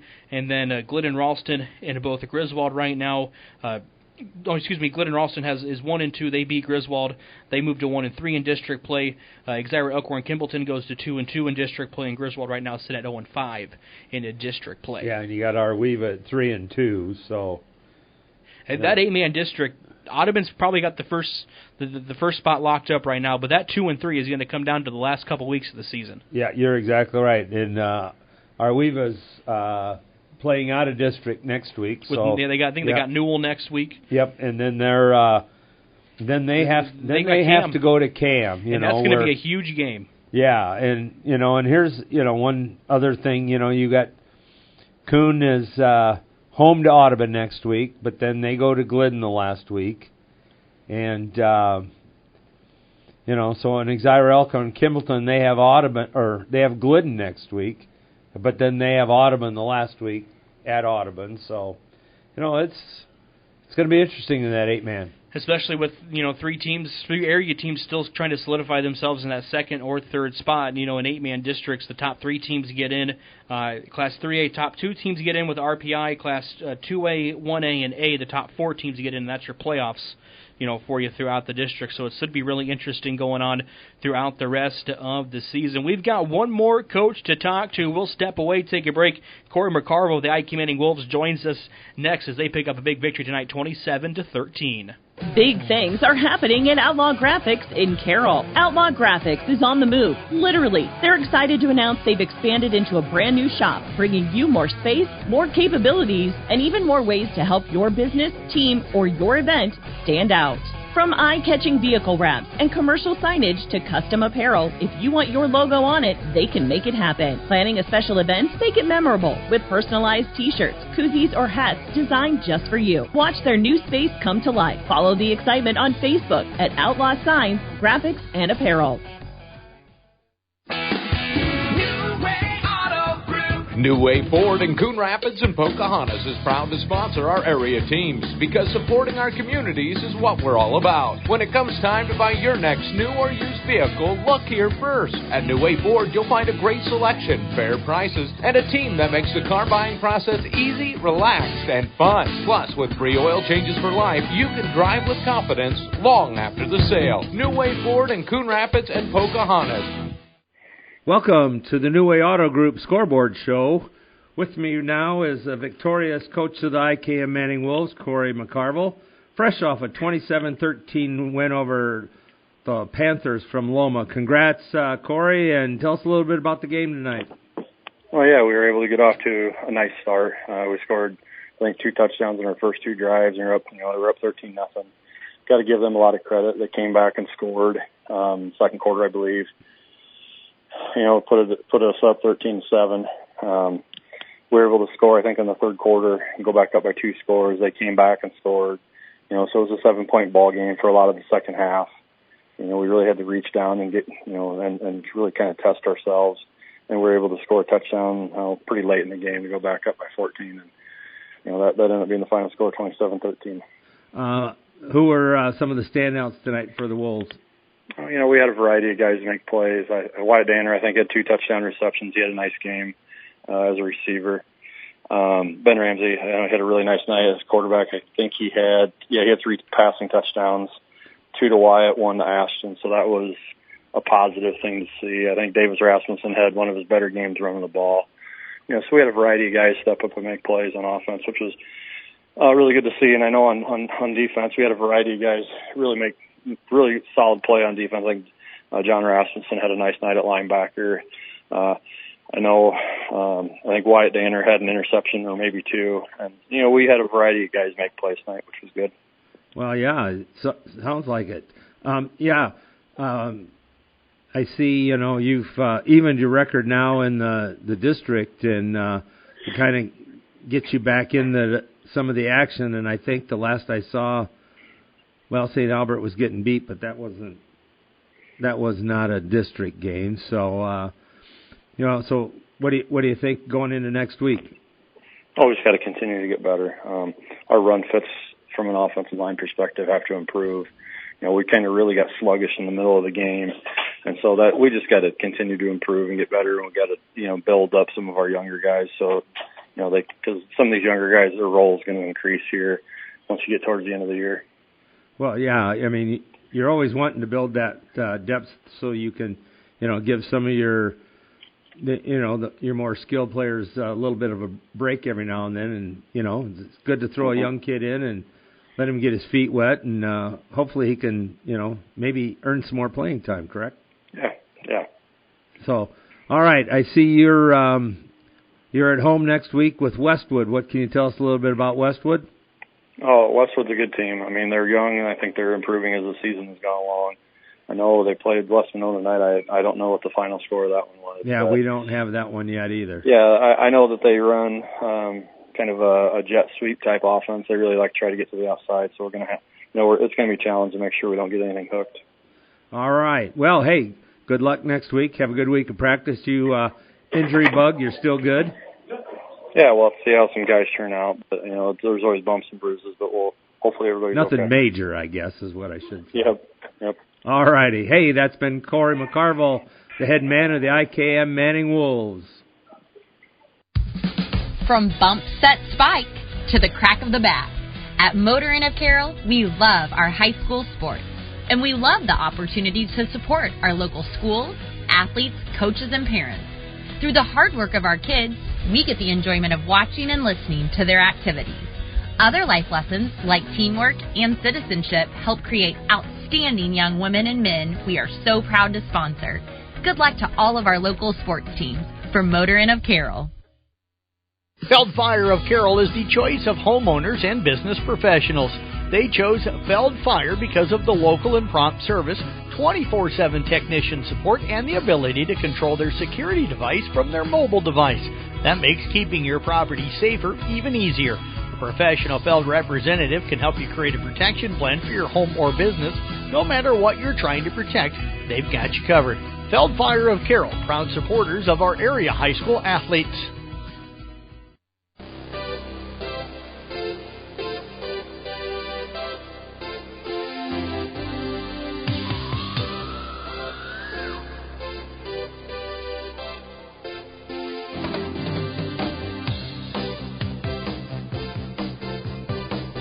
Week 6 Iowa High School football season officially wrapped up here on 1380 AM, 95.1 FM at KCIM, as well as the Kick 106.7. We are joined in studio by Nick Brinks, Jeff Blankman, Mason Nealon, as well as Jackson Kerrigan. We've got a couple happy birthdays out there before we get back to everything. I think one of them is sitting at home listening right now, and we want to sing him a happy birthday here real quick on the New Way Auto Group Scoreboard show.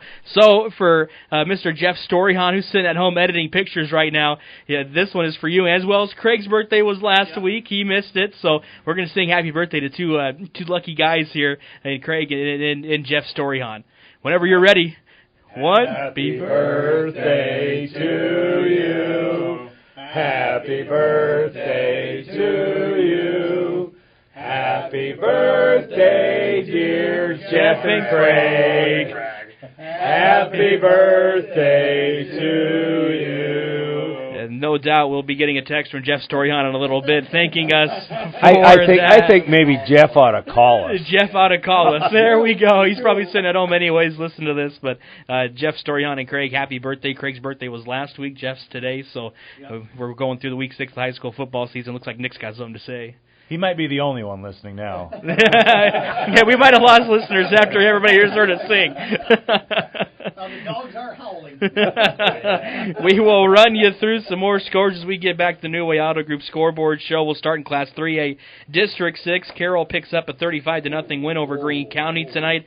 Harlan beats Creston 56-35, and Atlantic over Perry 49-7. Class 2A, District 2, we had Okoboji staying undefeated with an overtime thriller against Southeast Valley 34-31. OABCIG picks up the big win against ELC 50-21. And Kemper rolls by Spirit Lake 41-21. In Class 1A, District 2, South Central Calhoun shuts out East Sac 40-0. It was Manson Northwest Webster taking control of the lead of that district with a 36-22 win over Emmetsburg. And Pocahontas area gets by South Hamilton 43-36. Turn the page to Class A, District 8. ICAM Manning solidifies themselves at least a top 3 spot in the district going into next week. They win over Loma 27-13. Riverside beats St. Albert as St. Albert steps out of conference district play, for the week. Riverside beats St. Albert 55-26. Woodbury Central knocks off Akron Westfield 29-6, and West Monona in a close one over Westwood 28-20. 8-man District 9. We've got that shootout between several local teams for that second place, and we'll start off with our Weeva in a big win, 63-12 over Griswold. Cam loses to Exira Elkhorn Kimballton, 56-52. Woodbine buzzsaws through Coon Rapids tonight, 70-6, and Glidden Ralston falling to Audubon, 84-0. We talked about it, I think maybe week 2 or week 3 of the season that, the district's probably going to end up playing out. Audubon's going to be a tough one to beat. See tonight, they pick up a big win over Glidden Ralston. Woodbine gets by Coon Rapids Baird. Coon added district play, so that loss, even though you want to have it a little bit closer, depending on if you got to get in based off of points at the end of the year, but that doesn't hurt them necessarily in the district race, so you got to like that. Coon going in at 3-1. Audubon, I think 4-0, maybe 5-0 in district right now, and then 4-0 in district play. Our Weeva, gets back to even in district play with the win over Griswold, and then Cam losing to Exira really opens the door big there in that 8-man district. Yeah, it is. Audubon's pretty well got that thing solidified it, but when you got CRB at 3-1 and our Weeva at 3-2, Exira EHK and Cam at 2-2, there's with 2 weeks to go, you got to take care of business. And Coon Rapids has a tough game next week with Audubon. Our Weeva will be playing a non-district game, and so they only have one district game left. They're going to play Cam the last week, so have to wait and see what happens. In health coming down the last couple of weeks of the season, you got 2 weeks left in the regular season for everybody except for Carroll. Carroll's got 3 weeks left of the regular season because they play 9 games, but especially there in 8-man Audubon not getting to play a lot of their kids in the second half, you'd expect them to be very well rested come towards the end of the season. Yeah, and it cuts down on that opportunity for injuries. Mm-hmm. When you've got guys that aren't touching the ball, in the second half, they're sitting there, they're cheering on, they're helping coach. I know Coach Burks was big about that tonight on how his varsity boys were helping the JV and the freshman guys, helping coach them through and stuff. And so they're staying really involved, but they're not getting the exposure to the injuries. Taking a look at 8-man District 8, ICAM Manning with a big win over Loma, 27-13. Jim, you had the chance to talk to Coach McCarville. He was the last interview we just played. But that's a really big win for them going on the road to a Loma team the past couple of years that's been pretty strong. Yeah, it's a good win for them, and and what it really does is it moves them a little bit closer to a 3 spot right now. You got Woodbury Central and St. Albert's are both 4-0, and St. Albert's, they're the one with the tough schedule. I mean, they have to go to Akron next week, and then their final game's at home with Woodbury Central. So, for them, it's going to be a challenge, and so you have that, and so if IKM Manning has Westwood and West Monona, which are the two bottom teams. So it looks good for the Wolves if they can maybe clean a few things up. Coach talks about practicing and trying to keep getting better, and again, stay away from the injury bug. Yeah. I think what's really good is that IK Manning team the last couple of years, Jim, you've been doing it. You've been on the Scoreboard show with us. It just seems like they're good enough to get there, but not quite. Can't pitch out get a close win late in the season to get into that playoff hunt. It seems like right now they are really on the cusp of that, and I think Coach McCarville is going to talk to them and say, hey, this is where the big games are. Despite playing the two bottom teams of the district, you need to win these next two games to get into the playoffs. That's a big thing for them over there in ICAM. It's absolutely huge. Absolutely huge. And I've known Corey for quite a while. He'll get him going, and he's got a good bunch of kids down there that been playing a lot of football together. That have played a lot of football together. So I think things are looking really good for IKM Manning. Class 1A District 2, we had a local matchup there tonight. South Central Calhoun gets by ESAC 40-0. That's a good win for the Titans as they've dealt with some injuries, and stuff like that going on throughout the season and everything else going on up there in Lake City. But they get a big win over ESAC tonight, 40-0, and that sets up a really big matchup for them next week against Manson Northwest Webster, who knocked off a ranked Emmitsburg team this week. If South Central Calhoun can get a win, they're sitting themselves in a top 3 spot, depending on how much they beat Manson Northwest Webster by. They could be in the first place of the district come out of next week. They very well could be, and that's I'm sure that's sitting in the back of all those kids' mind up there, and definitely Coach Case with okay, now what do we really have to do to get past the good Manson Northwest Webster team, and what can we pull that they may not have seen, and this, that, and the other. And again, clean things up. You just got to keep cleaning things up. Coach Case is always good at getting kids prepped for those big games. It's a team that you never ever want to overlook, and they're going to come in there. They're going to be hungry, and it's just a matter of a couple touchdowns, really, and that could get them in that point situation. He's going to have something up his sleeve for that. Yeah.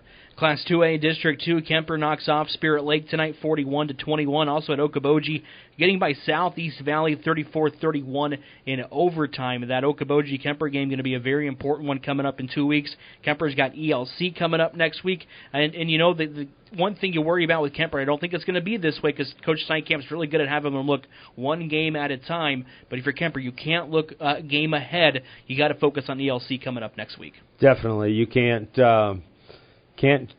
say, oh, we've got this one and we're gonna start getting ready for Okoboji. No, it's not. You just can't do it. No, there's nobody to overlook at this time of the season. Everybody's ELC wants that chance to possibly be in the hunt for a spot. They're going to have to come up with a big win too, and that would be a good feather in their cap to knock off one of the undefeateds. ELC without a win so far this season, so they're at this point of the season trying to play spoiler. If they can knock off Kemper and then knock off a team in the final week of the season, then they're trying to play spoiler to kind of shake up that playoff race. That's exactly. I mean, not exactly what I was going to say, but with ELC, I mean, I'm sorry, nobody wants to go over for a season. If you can win one game, that's the start of something. But if you don't, and those are the dangerous teams. They got nothing to lose. Yeah, so exactly. Let it all out there and go get us a victory, boys. Yeah. And so nobody ever you don't want to definitely overlook that ball game. In Class 3A District 6, Carroll picks up a win over Greene County tonight, 35-0. More importantly, setting up a game with Atlantic potentially at the end of the season in 3 weeks. Atlantic beats Perry 49-7, and then Harlan, you can't overlook them right now. They've got Atlantic next week. That'll be a really big matchup for the Cyclones, and then because Harlan wins tonight 56-35 over Creston. So that 3A district right there, even though Carroll's sitting at 2-0 and Atlantic at 2-0, it's still wide open there for those top spots. Exactly, and that it's what's really kind of maybe a good thing for Carroll is Atlantic gets to play Harlan at home which, the week before, then they have to come up here to play the Tigers. So, they're going to have a couple of tough games. I'm not sure who they have next week, but Carroll closes out. No, they go to Greene County next week. Yep, they go to Greene County.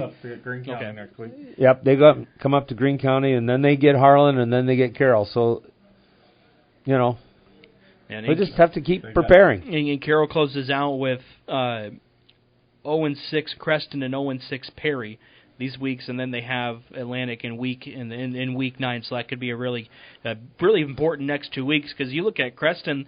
They're a team that's put up some points despite being 0-6. They played Atlantic. Atlantic won that game on a Hail Mary a couple weeks ago. So, a 2-0 team in Atlantic, Creston played them right down to the wire. And then, tonight they hung with Harlan for quite a while, but Harlan ended up pulling away. So, Carroll can't overlook Creston going into next week despite them being 0-6. Once again, you get that, hey, let's win one, guys. Let's go out and get it. You got nothing to lose. Let's go play spoiler in somebody else's season. Exactly. That's Carroll's got to be ready to play next week. There's no doubt about it. We will preview Week 7 when we come back on the New Way Auto Group Scoreboard Show. Big things are happening at Outlaw Graphics in Carroll. Outlaw Graphics is on the move, literally. They're excited to announce they've expanded into a brand new shop, bringing you more space, more capabilities, and even more ways to help your business, team, or your event stand out. From eye-catching vehicle wraps and commercial signage to custom apparel, if you want your logo on it, they can make it happen. Planning a special event? Make it memorable with personalized t-shirts, koozies, or hats designed just for you. Watch their new space come to life. Follow the excitement on Facebook at Outlaw Signs, Graphics, and Apparel. Since 1968, Mackey Motors has been serving Lake City and the surrounding communities with new and certified pre-owned vehicles. Mackey Motors is a full-service dealership providing oil changes in our Quick Lube Express bays, a service department with world-class trained technicians, a body shop and collision center with the latest equipment, a full vehicle detailing department, or come talk with one of our highly knowledgeable sales staff. Recipient of the GM Mark of Excellence Award for 16 years running. Together, let's drive at Mackey Motors in Lake City. MackeyMotors.com. Clogged gutters, dirty windows, lint-filled dryer vents. Don't wait till it's too late. At Curb Appeal of WCI, we make home care simple. Our gutter cleaning protects your roof and foundation from costly water damage. Our dryer vent cleaning improves airflow, lowers energy bills, and reduces fire risk. And our window cleaning leaves your home brighter, streak-free, and full of natural light. Protect your home, save money, enjoy the view. Call Curb Appeal of WCI today at 712-210-9580.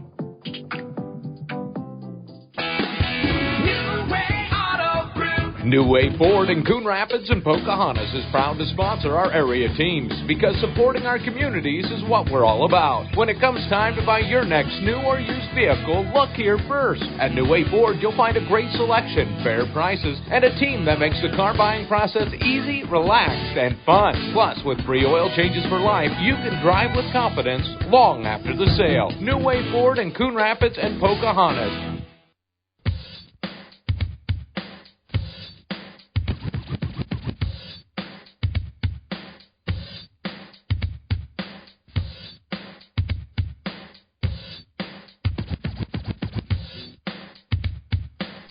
Welcome back to the New Way Auto Group Scoreboard Show here on 1380 AM, 95.1 FM, KCIM, as well as Kick 106.7, taking a look at Week 7 of the Iowa High School football season. We got a couple of broadcast games for you across our area districts. We'll start with the games that will be on the airwaves for you next week in Week 7. Creston will be at Carroll, pregame 6:25, kickoff at 7 on KCIM with Nick Brinks. Kemper travels to ELC. Jeff Blankman will make that trip. Kickoff at pregame 6:25, kickoff at 7, and then in a really big district matchup, an 8-man District 9, Audubon travels down to Coon Rapids Bayard. That's Audubon, who's in first place of the district right now. Coon in second place with a loss to Cam. Pregame 6:25, kickoff at 7 on 93.7 KCarroll. Tom Hawkap will have that broadcast as well. Guys, taking a look at some of the other games. What are the games really stand out coming up next week in Week 7? Well, that's South Central Calhoun at Manson, Northwest Webster. That. What we've talked about it a couple of different times, that's a chance for South Central Calhoun to possibly go from a third-place standing to a first-place standing. Coach Case is definitely going to have those kids ready and prepared, and they know what's on the line. Jim had mentioned that. I think that's going to be a really interesting game to see where that turns out. Yeah, I'm seeing after tonight's game, Eric McCullough and crew, they want to get the ship righted, I think. And I think they got a chance at home next week with Pocahontas area, and also with the Westwood coming to IKM Manning. Corey's gonna, try to get out fast, and I think if possible, get a chance to get some of those younger kids in and let them play and give some of the, his starters a little bit of a break. The two other area games that we got going on next week in Week 7, Glidden Ralston will travel to Exhiber Elkhorn. Kimballton, Glidden Ralston needing a win. They've dealt with some injuries the last couple of weeks, needing a win to kind of keep their playoff hopes alive. And then our Weeva Steps added district, they will take on Newell Fonda as they will be up at Newell Fonda next week. We'll run you through the games again real quick for Week 7. Coming up, the games that will be on the air, Creston at Carroll, pregame 6:25, kickoff at 7 on KCIM with Nick Brinks. Kemper travels to ELC, pregame 6:25, kickoff at 7 on Kick 106.7 with Jeff Blankman. And then Audubon heads to Coon Rapids Baird, pregame 6:25, kickoff at 7 on 83.7 KKRL with Tom Hawkcap. That wraps up Week 6, the New Way Auto Group Scoreboard Show. For my broadcast partners tonight for you on the air, Craig Lux and Jim Mulder. Say thank you for tuning in to the New Way Auto Group Scoreboard Show. When you need to know, KCIM is the place to listen on 1380 AM and 95.1 FM. This is KCIM Carroll.